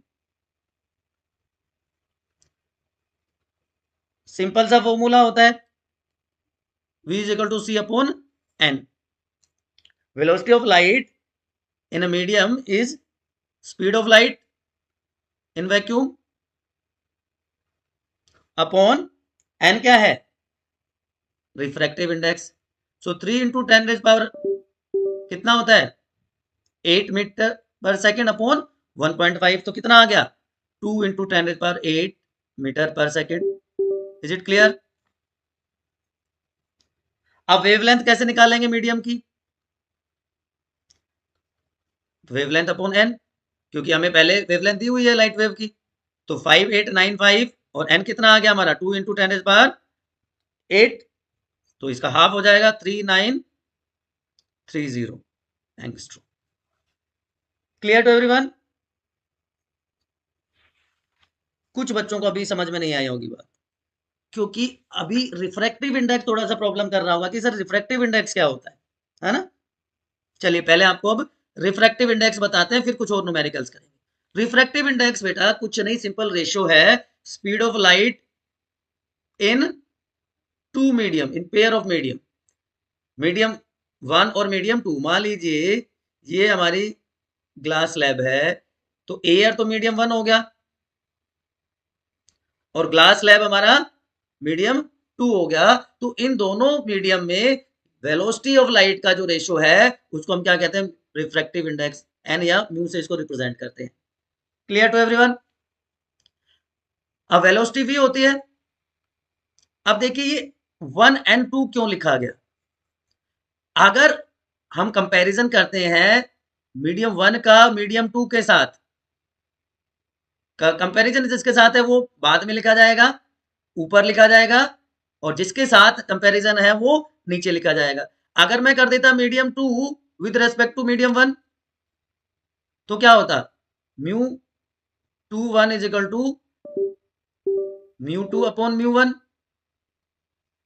या 2n1 n2 अपॉन n1। तो it is simply ratio of refractive speed of light in two mediums. Clear to everyone? लेकिन यहां पे हम दो वर्ड यूज करते हैं, refractive index and absolute refractive index and relative refractive index. Absolute and relative refractive indexes, दो word use किए जाते हैं रिफ्रैक्टिव इंडेक्स के केस में। ये टेबल आपने एनसीईआरटी में देखी होगी। अब ये क्या कहती है कि डिफरेंट मटेरियल्स का जो रिफ्रैक्शन इंडेक्स है वो अलग अलग है। वैक्यूम का 1 लेते हैं, एयर का स्लाइटली मोर देन 1, वाटर का 1.33, ग्लास का 1.5, और भी कई सारे दिए हुए हैं आपके। अगर एनसीईआरटी की बात करूं तो मैं वहां पे एल्कोहल भी दिया हुआ है 1.36, राइट? वहां पे केरोसिन भी दिया हुआ है 1.44। तो ये जस्ट कुछ एग्जांपल्स है, राइट? तो every light medium has a index of refraction, जिसको हम रिफ्रैक्टिव इंडेक्स कह रहे हैं, जो बताता है हमें कि कितनी लाइट रिफ्रैक्ट होगी, और ये एक से कम नहीं होती। और क्योंकि ये सिंपल रेशियो है तो इसकी कोई यूनिट भी नहीं होती बच्चों। तो एन सिंपली क्या है? एन सिंपली क्या है? Wavelength of light in air और vacuum to wavelength of light in medium, या speed of light in vacuum to speed of light in medium. So n is equal to C upon v, या n is equal to lambda naught upon lambda. Lambda क्या है यहाँ पे? Lambda note क्या है यहाँ पे? Wavelength of light in air और vacuum, wavelength of light in air और वैक्यूम, और लैम्डा क्या है? Wavelength of light in medium. इसी तरह सी क्या है? Speed of light in air और वैक्यूम, और वी क्या है? Speed of light in medium. तो इन दोनों से हम रेशियो निकाल सकते हैं। अब मैं बता रहा था आपको दो वर्ड होते हैं, absolute and relative refractive index. Absolute refractive index क्या है? Ratio of speed of light in free space, speed of light in free space to speed of light in given medium. Absolute का मतलब ये है ना comparison, relative का मतलब भी आप कहोगे कि सर कंपैरिजन ही होता है। यस, ये स्टैंडर्ड है फ्री स्पेस और गिवन मीडियम का, क्योंकि फ्री स्पेस में speed of light is fixed 3 into 10⁸ metre per second. तो n is equal to C upon V, जो अभी हमने डेरिवेशन देखी थी, इसको म्यू से भी लिख सकते हैं, रिफ्रैक्टिव इंडेक्स को हम म्यू से भी लिखते हैं। Is it clear? अब दूसरी बात जो आती है बच्चों, दैट इज, अब वो एंगल ऑफ इंसिडेंस और एंगल ऑफ रिफ्रैक्शन कहां चले गए सारे, उनका क्या हुआ? तो mu is equal to sine angle of incidence upon sine angle of refraction. ठीक है, तो ये स्केलर क्वांटिटी है, इसकी कोई यूनिट नहीं होती, कोई डायमेंशंस नहीं होती। Refractive index mu of free space is minimum, और वो कितना होता है? 1 होता है। ठीक है, अब दूसरा वर्ड है relative refractive index. Relative, relative तो सबके होते हैं, तो उनके साथ तो हमारा कंपैरिजन होता है कि भाई हमारा रिलेटिव है, उसका बच्चा, उसके तो जी 95% आ गए, तो आप अगर आप 10th क्लास में हो तो आपके साथ कंपैरिजन होगा ना, तो वही बात है, रिलेटिव कंपैरिजन है। तो अभी मैं बता चुका हूं ऑलरेडी आपको, म्यू 1 2 मैंने लिखा, इसका मतलब मीडियम 1 और मीडियम 2 के बीच का रेशो जो है, रेशो किसका है? वेवलेंथ का या स्पीड ऑफ लाइट का। तो म्यू 2 अपॉन म्यू 1 या लैम्डा 2 अपॉन लैम्डा 1। ठीक, ये निकाल सकते हो आप। तो ये होता है रिलेटिव रिफ्रैक्टिव इंडेक्स। जैसे डायमंड का रिफ्रैक्टिव इंडेक्स हमें पता है, स्पीड ऑफ लाइट हमें पता है, तो म्यू क्या आ जाएगा? रिलेटिव रिफ्रैक्टिव इंडेक्स क्या आ जाएगा? ये आ जाएगा, है ना। मीडियम 1 से मीडियम 2 का जो कंपैरिजन है, वो हमारा रिलेटिव रिफ्रैक्टिव इंडेक्स होता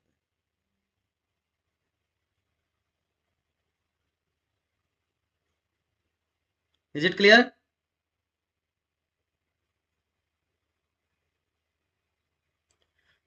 चलिए, अब रेयर मीडियम का मैंने बताया था आपको बच्चों कि स्पीड लाइट की फास्ट होगी, डेंसर मीडियम में स्पीड स्लो होगी। रेयर मीडियम है एयर और डेंसर मीडियम है ग्लास, सॉलिड मीडियम जिसको हम कहते हैं। अब जो रिफ्रैक्शन है, रिफ्रैक्शन कॉजेज इल्यूशंस, इल्यूजन्स कोज करता है कि ये पेंसिल आपको बैंड हुई दिखाई दे रही है, ऊपर उठी हुई दिखाई दे रही है, कॉइन अगर इसमें हम रख देते हैं तो कॉइन ऊपर उठा हुआ दिखाई देता है हमें। तो रिफ्रैक्शन कॉजेज इल्यूशंस, है ना। क्यों? क्योंकि जो सबमर्ज्ड पार्ट है, जो व्हाट यू से, डूबा हुआ हिस्सा है ना, वो सरफेस के क्लोज होगा, close to surface, as compare to actual position. इसी तरह फिश का होता है, फिश की रियल डेप्थ का हमें पता नहीं चलता, स्विमिंग पूल का बॉटम ऊपर उठा हुआ दिखाई देता है, उसकी वजह से भी बहुत सारे मिस हैपनिंग्स हो जाती है। तो रिफ्रैक्शन, रिफ्रैक्टिव इंडेक्स, कोई कंफ्यूजन है तो एक बार आप बताइए मुझे, अगर समझ में आ गया तो इसका आंसर बताओ मुझे। चलो चलो ये करके दिखाओ। ये आपके लिए डायग्राम है। अब इंसिडेंट एंगल आपको बताना है, इंसिडेंट रे आपको बतानी है, रिफ्रैक्टेड एंगल, रिफ्रैक्टेड रे और नॉर्मल, सारे आपको मेंशन करने। फटाफट कमेंट सेक्शन में एक बार बताओ जल्दी से, I am waiting for your response, जल्दी। ठीक है, जल्दी से करो।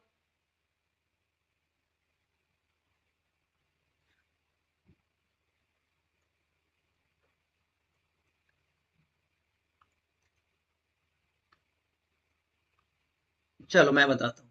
ये इंसिडेंट रे है आई, ये नॉर्मल हो गया हमारा, ये रिफ्रैक्टेड रे है, ये एंगल ऑफ इंसिडेंस है, ये एंगल ऑफ रिफ्रैक्शन है। Is it clear to everyone? चलिए, अब इसका बता दो चलो आंसर। रिफ्रैक्टिव इंडेक्स ग्लास का दिया हुआ है, एयर का दिया हुआ है, तो डिफ्लेक्शन कहां पे होगा? टुवर्ड द नॉर्मल और away from the normal. Glass कैसा मीडियम है? ग्लास कैसा मीडियम है? डेंसर मीडियम है। एयर कैसा मीडियम है? रेयर।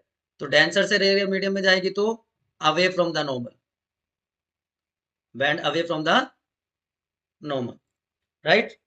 डेंसर से रेयर में जाते टाइम लाइट रे मूव करेगी away from the normal. Is it clear? चलिए, ये इसका आंसर आपको दिख रहा है। क्योंकि ग्लास का रिफ्रैक्टिव इंडेक्स हाई है तो रिफ्रैक्शन ज्यादा है एज कंपेयर टू एयर। चलिए, लॉज ऑफ रिफ्रैक्शन, दो लॉ है, there are two laws of refraction. एक तो वही है जो रिफ्लेक्शन के केस में पढ़ा कि incident ray, reflected ray and normal to the interface lies in the same plane, lies in same plane। दूसरा क्या है?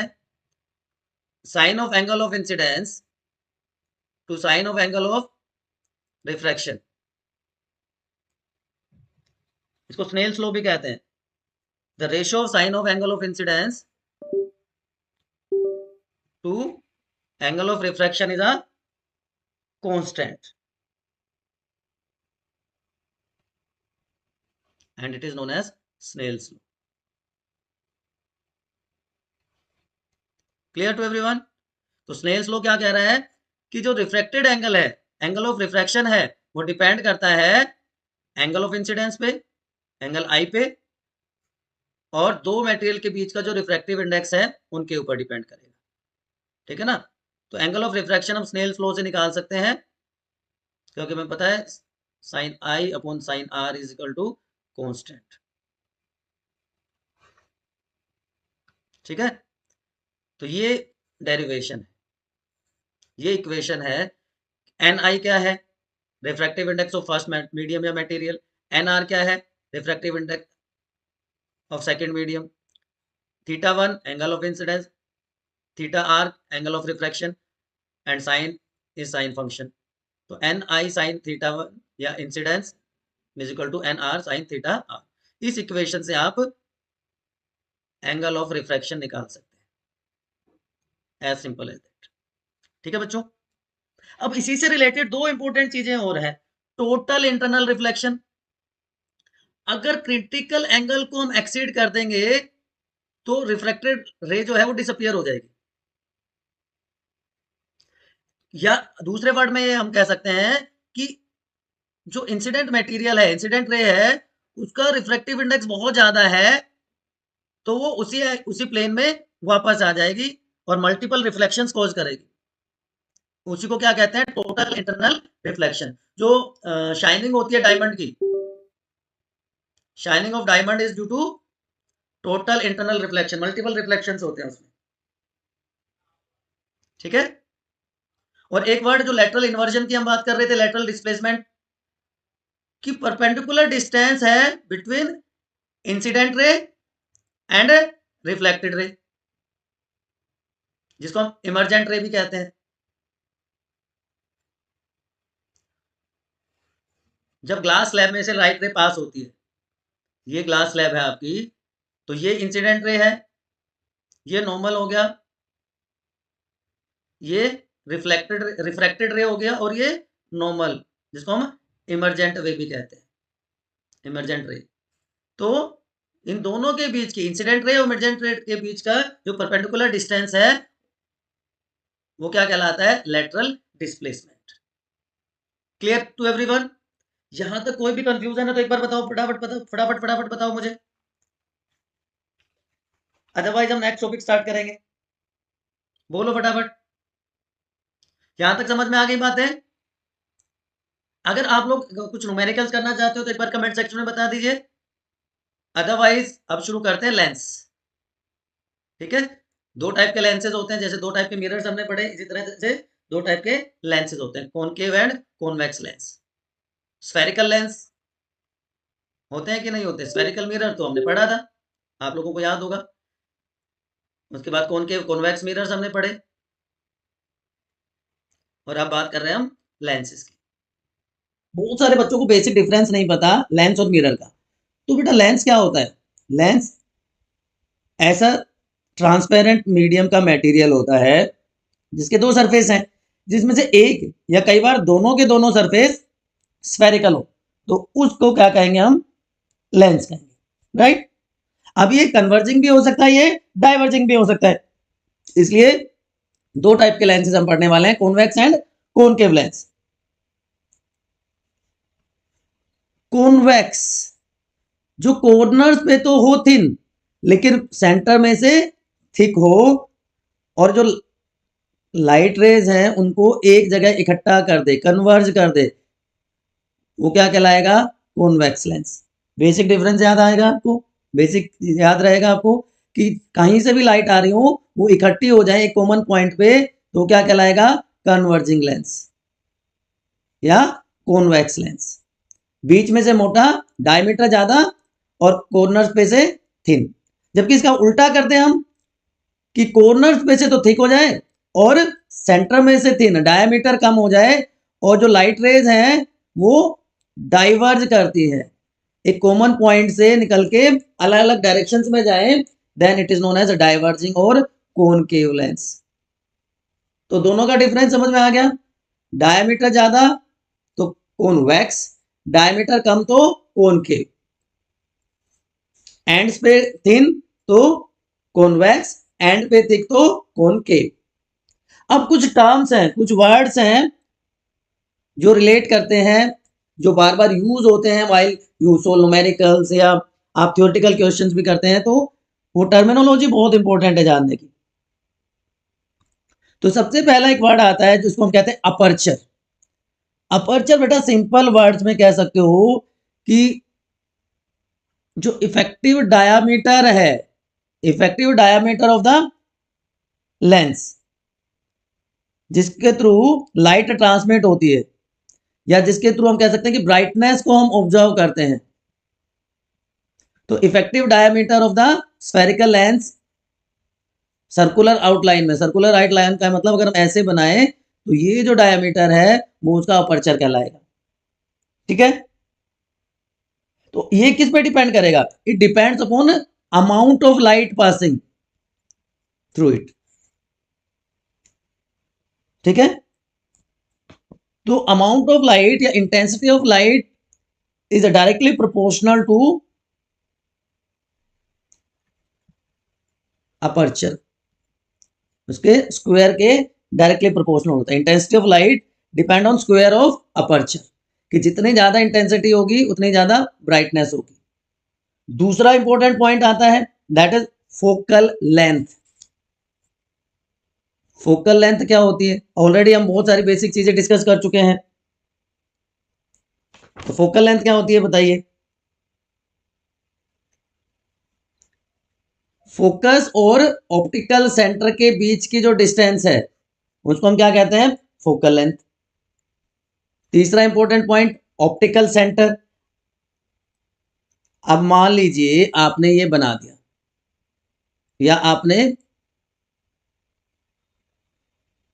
ये वाला बना दिया, तो इसमें कोई तो पॉइंट हम रिप्रेजेंट करेंगे ना सेंटर के लिए। तो जो पॉइंट हमने सेंटर को रिप्रेजेंट करने के लिए लिखा वो उसका ऑप्टिकल सेंटर होता है, कि वो पॉइंट जहां से लाइट रे सीधी पास हो जाए, अनडेविएटेड पास हो जाए, वो क्या कहलाता है? Optical centre. और सेंटर ऑफ कर्वेचर क्या होता है? जिसको हम सी से रिप्रेजेंट करते हैं। ये ऑप्टिकल सेंटर हो गया, ये सी हो गया सेंटर ऑफ कर्वेचर, ये पी हो गया, ये प्रिंसिपल एक्सिस होता है। तो ये पॉइंट क्या कहलाता है? Centre of curvature. पोल से सेंटर के बीच की डिस्टेंस क्या कहलाएगा? Centre of curvature. इसको सी लेटर से रिप्रेजेंट करते थे। Radius of curvature imaginary line है जो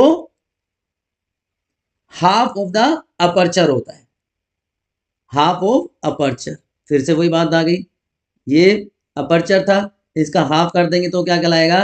रेडियस ऑफ कर्वेचर। और ये इमेजिनरी लाइन जो दोनों सेंटर ऑफ कर्वेचर और ऑप्टिकल सेंटर से पास होती है, optical centre, centre of curvature दोनों के थ्रू पास होती है, वो लाइन क्या कहलाएगी? Principal axis. ठीक, यहां तक चीजें समझ में आई कि अपर्चर क्या होता है, फोकल लेंथ क्या होती है, सेंटर ऑफ कर्वेचर क्या है, रेडियस ऑफ कर्वेचर क्या है, प्रिंसिपल एक्सिस क्या है। प्रिंसिपल फोकस वो पॉइंट प्रिंसिपल एक्सिस पे जहां से लाइट रे स्टार्ट होती है। ठीक है, वो क्या कहलाएगा? उसका प्रिंसिपल फोकस। ये देखिए फोकल लेंथ दोनों केस में अलग अलग है, क्योंकि लाइट रे जहां पे मिलती है या मिलती हुई दिखाई देती है, तो जहां पे मिलती हुई दिखाई देती है वहां पे आपको पता है वर्चुअल इमेज बनती है, और जहां एक्चुअली मिलती है वो क्या होती है, रियल इमेज होती है। तो आप में से कितने लोगों को पता है कि कौन सा लेंस कैसी इमेज बनाता है, एक बार फटाफट कमेंट सेक्शन में लिख दीजिए मुझे। अब कुछ रूल्स की बात कर लेते हैं कि कॉन्वेक्स लेंस की इमेज फॉर्मेशन कैसी होती है और क्या क्या रूल वो फॉलो करता है। ठीक है, तो सबसे पहले बात करते हैं कि अगर कोई लाइट रे पैरेलल आ रही है प्रिंसिपल एक्सिस की, ये प्रिंसिपल एक्सिस है, अगर लाइट रे पैरेलल है प्रिंसिपल एक्सिस के तो वो कहां से पास होगी, पास थ्रू फोकस। याद रह जाएगा आपको।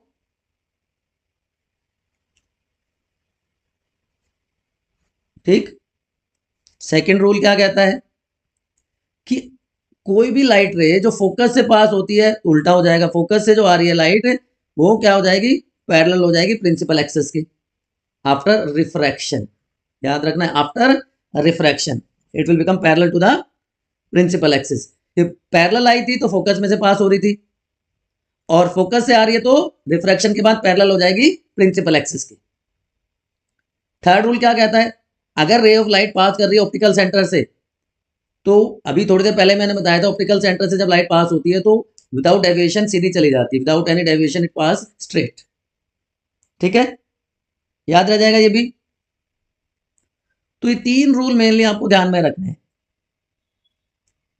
अब इमेज फॉर्मेशन कैसे होती है, कॉन्वेक्स लेंस कैसे इमेज फॉर्मेशन करता है, कॉनकेव लेंस में कैसे इमेज फॉर्मेशन होती है, वो भी इंपॉर्टेंट पॉइंट्स हैं। तो अब हम बात कर लेते हैं इमेज फॉर्मेशन की। कॉन्वेक्स लेंस से हम स्टार्ट करते हैं। देखिए अगर आपको रूल ध्यान है ना बेटा तो फटाक से हो जाएगा। अब देखिए आप एक चीज आपको ध्यान में रखनी है, यहाँ पे F1 और F2 दो दिखाई दे रहे हैं, जबकि मिरर के केस में सिर्फ क्या था, एक ही था, F या F1।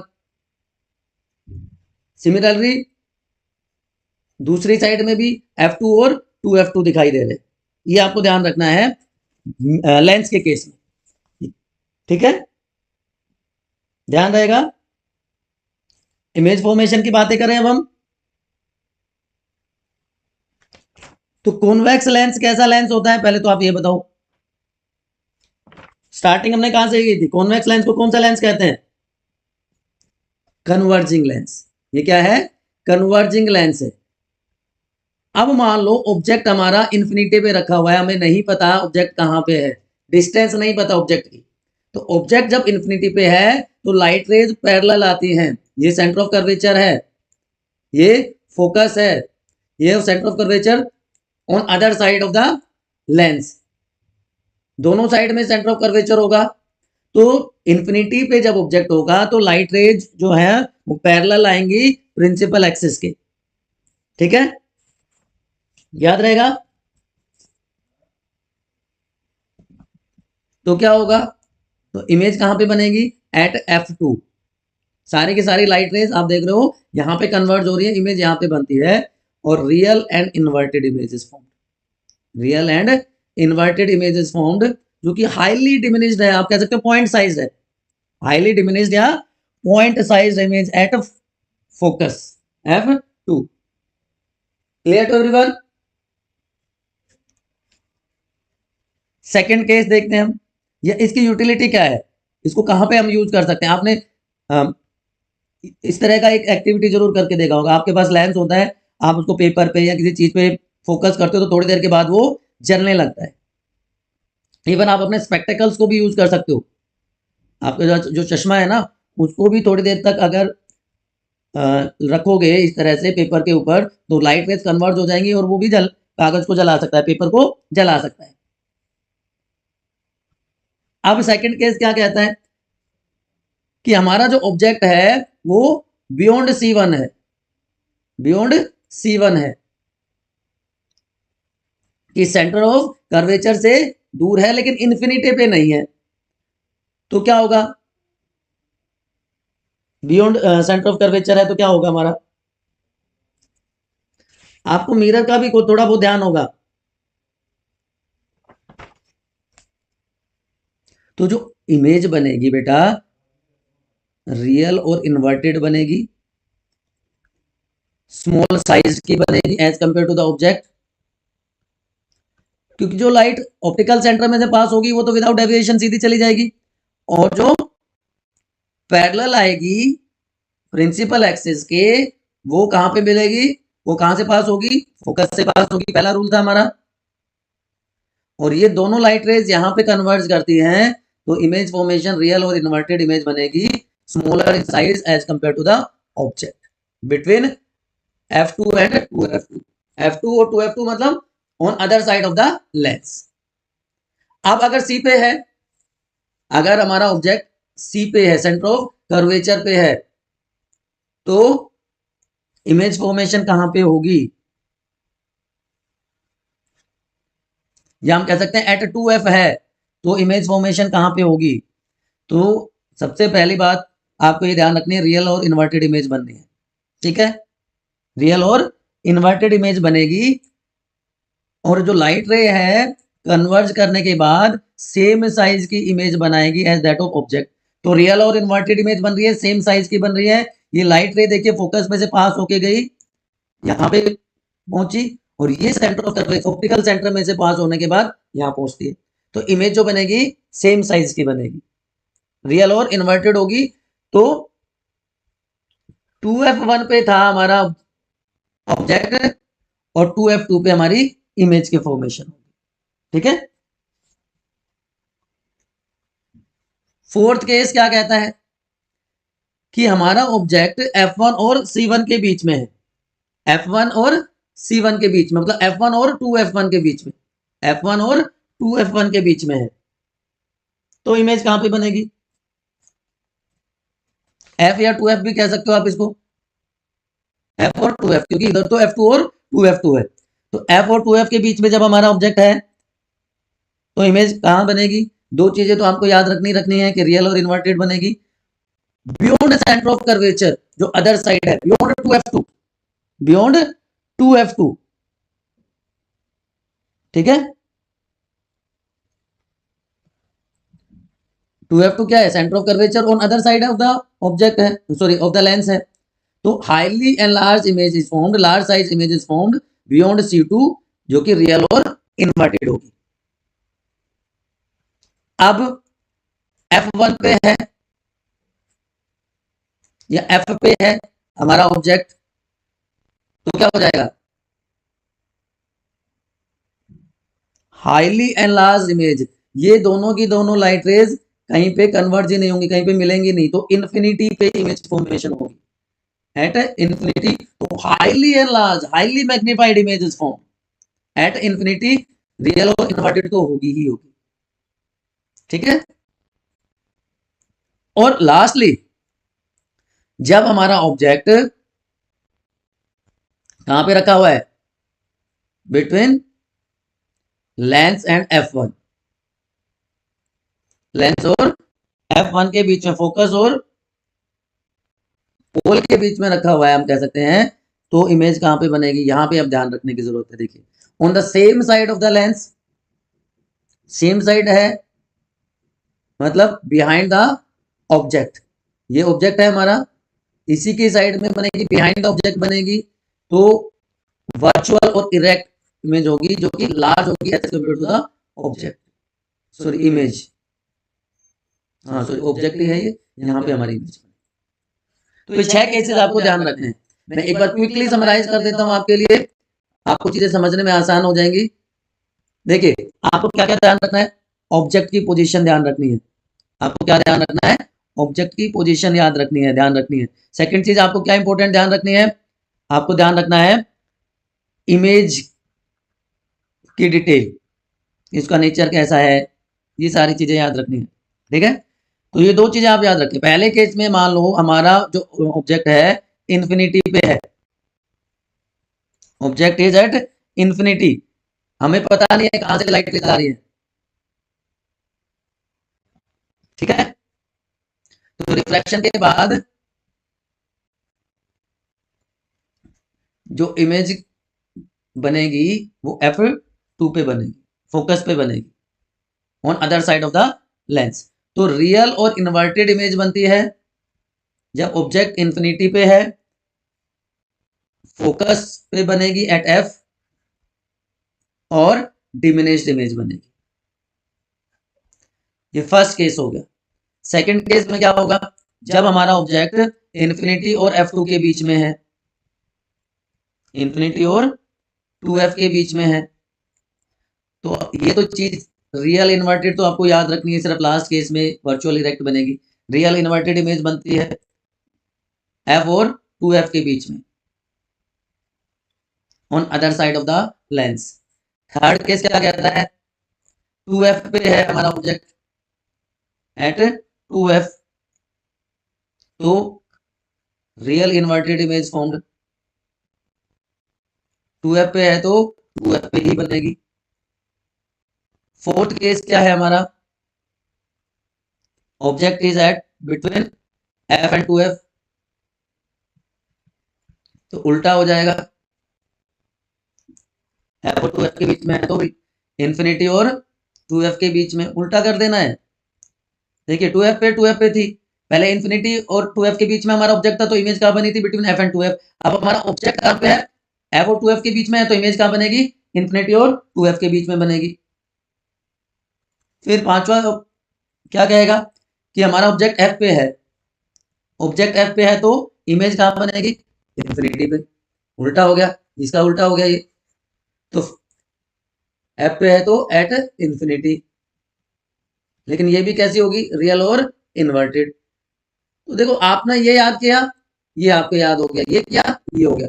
F पे रहना है, सिर्फ एक डिफरेंस है, ये वाला जो डिफरेंस है ये ध्यान रखना है आपको, कि फोकस और पोल के बीच में है, object is between focus and pole, तो रियल और virtual and erect images form, virtual and erect images form on same side of object,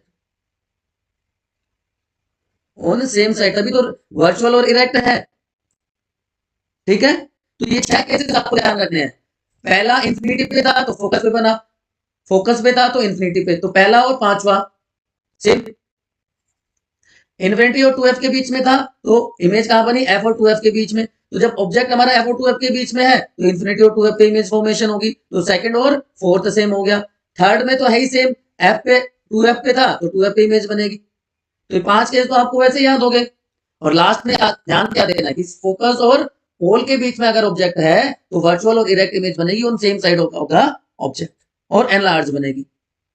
तो ये 6 केसेस हैं इमेज फॉर्मेशन के फॉर कॉन्वेक्स लेंस। अब कॉनकेव लेंस की बात कर लेते हैं, वही रूल्स ऑलमोस्ट सेम है कि रे ऑफ लाइट पैरेलल है प्रिंसिपल एक्सिस के। अब यहाँ पे वर्ड क्या आएगा, appear to diverse, appear to diverse, ये डॉटेड लाइन का मतलब है अपीयर, एग्जैक्टली वहां पे कन्वर्स नहीं हो रही है, नहीं मिल रही है, on the same side of the lens. दूसरा क्या कहता है, फोकस से जाएगी तो अपीयर होगा कि पैरेलल होगी प्रिंसिपल एक्सिस की।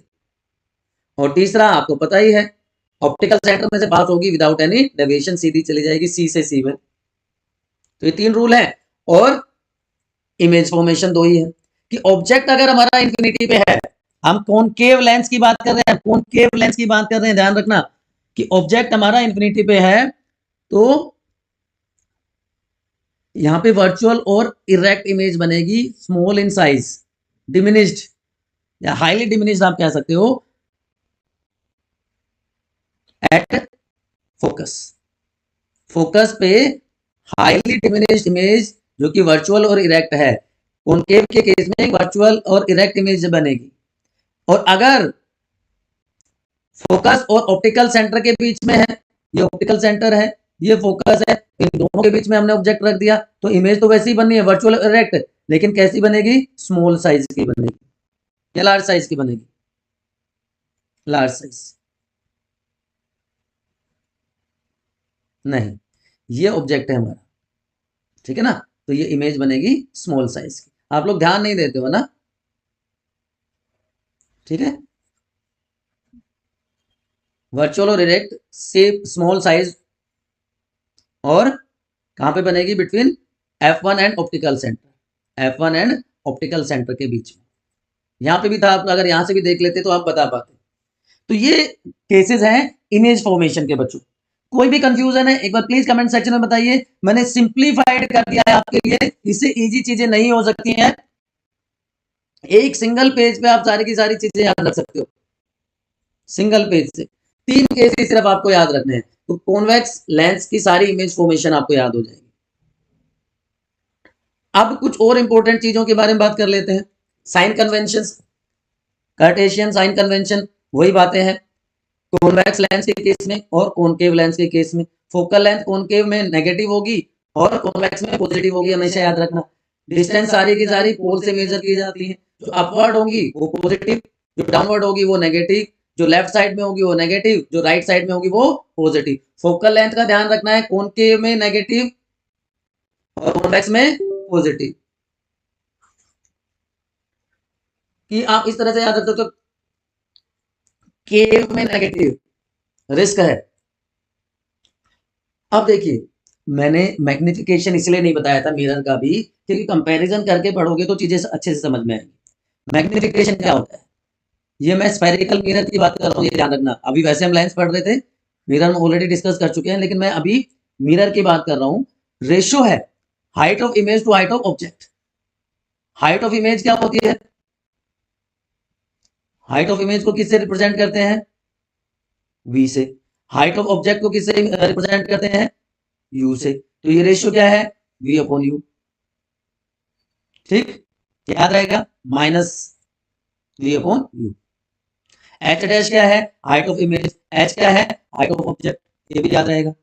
चलिए अब मिरर फॉर्मूला क्या होता है, ये रिलेशनशिप है between image, object distance and focal length. तो 1 upon f is equal to 1 upon v plus 1 upon u. Image की डिस्टेंस v, ऑब्जेक्ट की डिस्टेंस u, f क्या है, फोकल लेंथ, ये भी याद रह जाएगा आपको। तो पहला मैग्निफिकेशन की बात करी हमने, दूसरा मिरर फॉर्मूला। मैग्निफिकेशन क्या थी, minus v upon u. Focal mirror formula क्या है, 1 upon f is equal to 1 upon v plus 1 upon u। ठीक है, लेंस फॉर्मूला क्या कहता है, मिरर फॉर्मूला क्या था, देखो अभी, सॉरी, मिरर फॉर्मूला क्या था, 1 upon f is equal to 1 upon u plus 1 upon v. अब यहां पे फर्क क्या आ गया है, सिर्फ मिरर में पॉजिटिव था, मिरर फॉर्मूला में ये क्या था, relationship 1 upon f is equal to 1 upon v plus 1 upon u, और यहां पे क्या हो गया, माइनस, ये रिलेशनशिप है। तो मिरर फॉर्मूला और लेंस फॉर्मूला इसीलिए मैंने एक साथ बताया। ठीक है बच्चों, याद रहेगा अब आपको। चले आगे, power of the lens, reciprocal of focal length, की फोकल लेंथ का उल्टा कर देंगे तो क्या होती है, पावर ऑफ लेंस, और एसआई यूनिट होती है पावर की डायप्टर। ठीक है बेटा, याद रहेगा आपको पावर ऑफ द लेंस। कुछ छोटे छोटे टॉपिक्स हैं तो आपको न्यूमेरिकल्स में हेल्पफुल होंगे। उसके अलावा कॉम्बिनेशन ऑफ लेंसेज हो तो P is equal to P1 plus P2 हो जाएगा, तो उनकी फोकल लेंथ को भी हम कंबाइन कर देंगे। ये मैग्निफिकेशन की बात है, मैग्निफिकेशन भी उनकी कंबाइन हो जाएंगी। आई डोंट थिंक इसमें कुछ ज्यादा प्रॉब्लम आपको आने वाली है। ठीक है बेटा, फिर भी अगर कोई कंफ्यूजन रहता है, कोई इफर्ट रहता है, तो प्लीज आप एक बार कमेंट सेक्शन में मुझसे पूछ लीजिएगा। With this we come to end of this lesson. थोड़ा सा लेंथी लेसन है बट बहुत इंटरेस्टिंग चैप्टर है, बहुत यूजफुल चैप्टर है।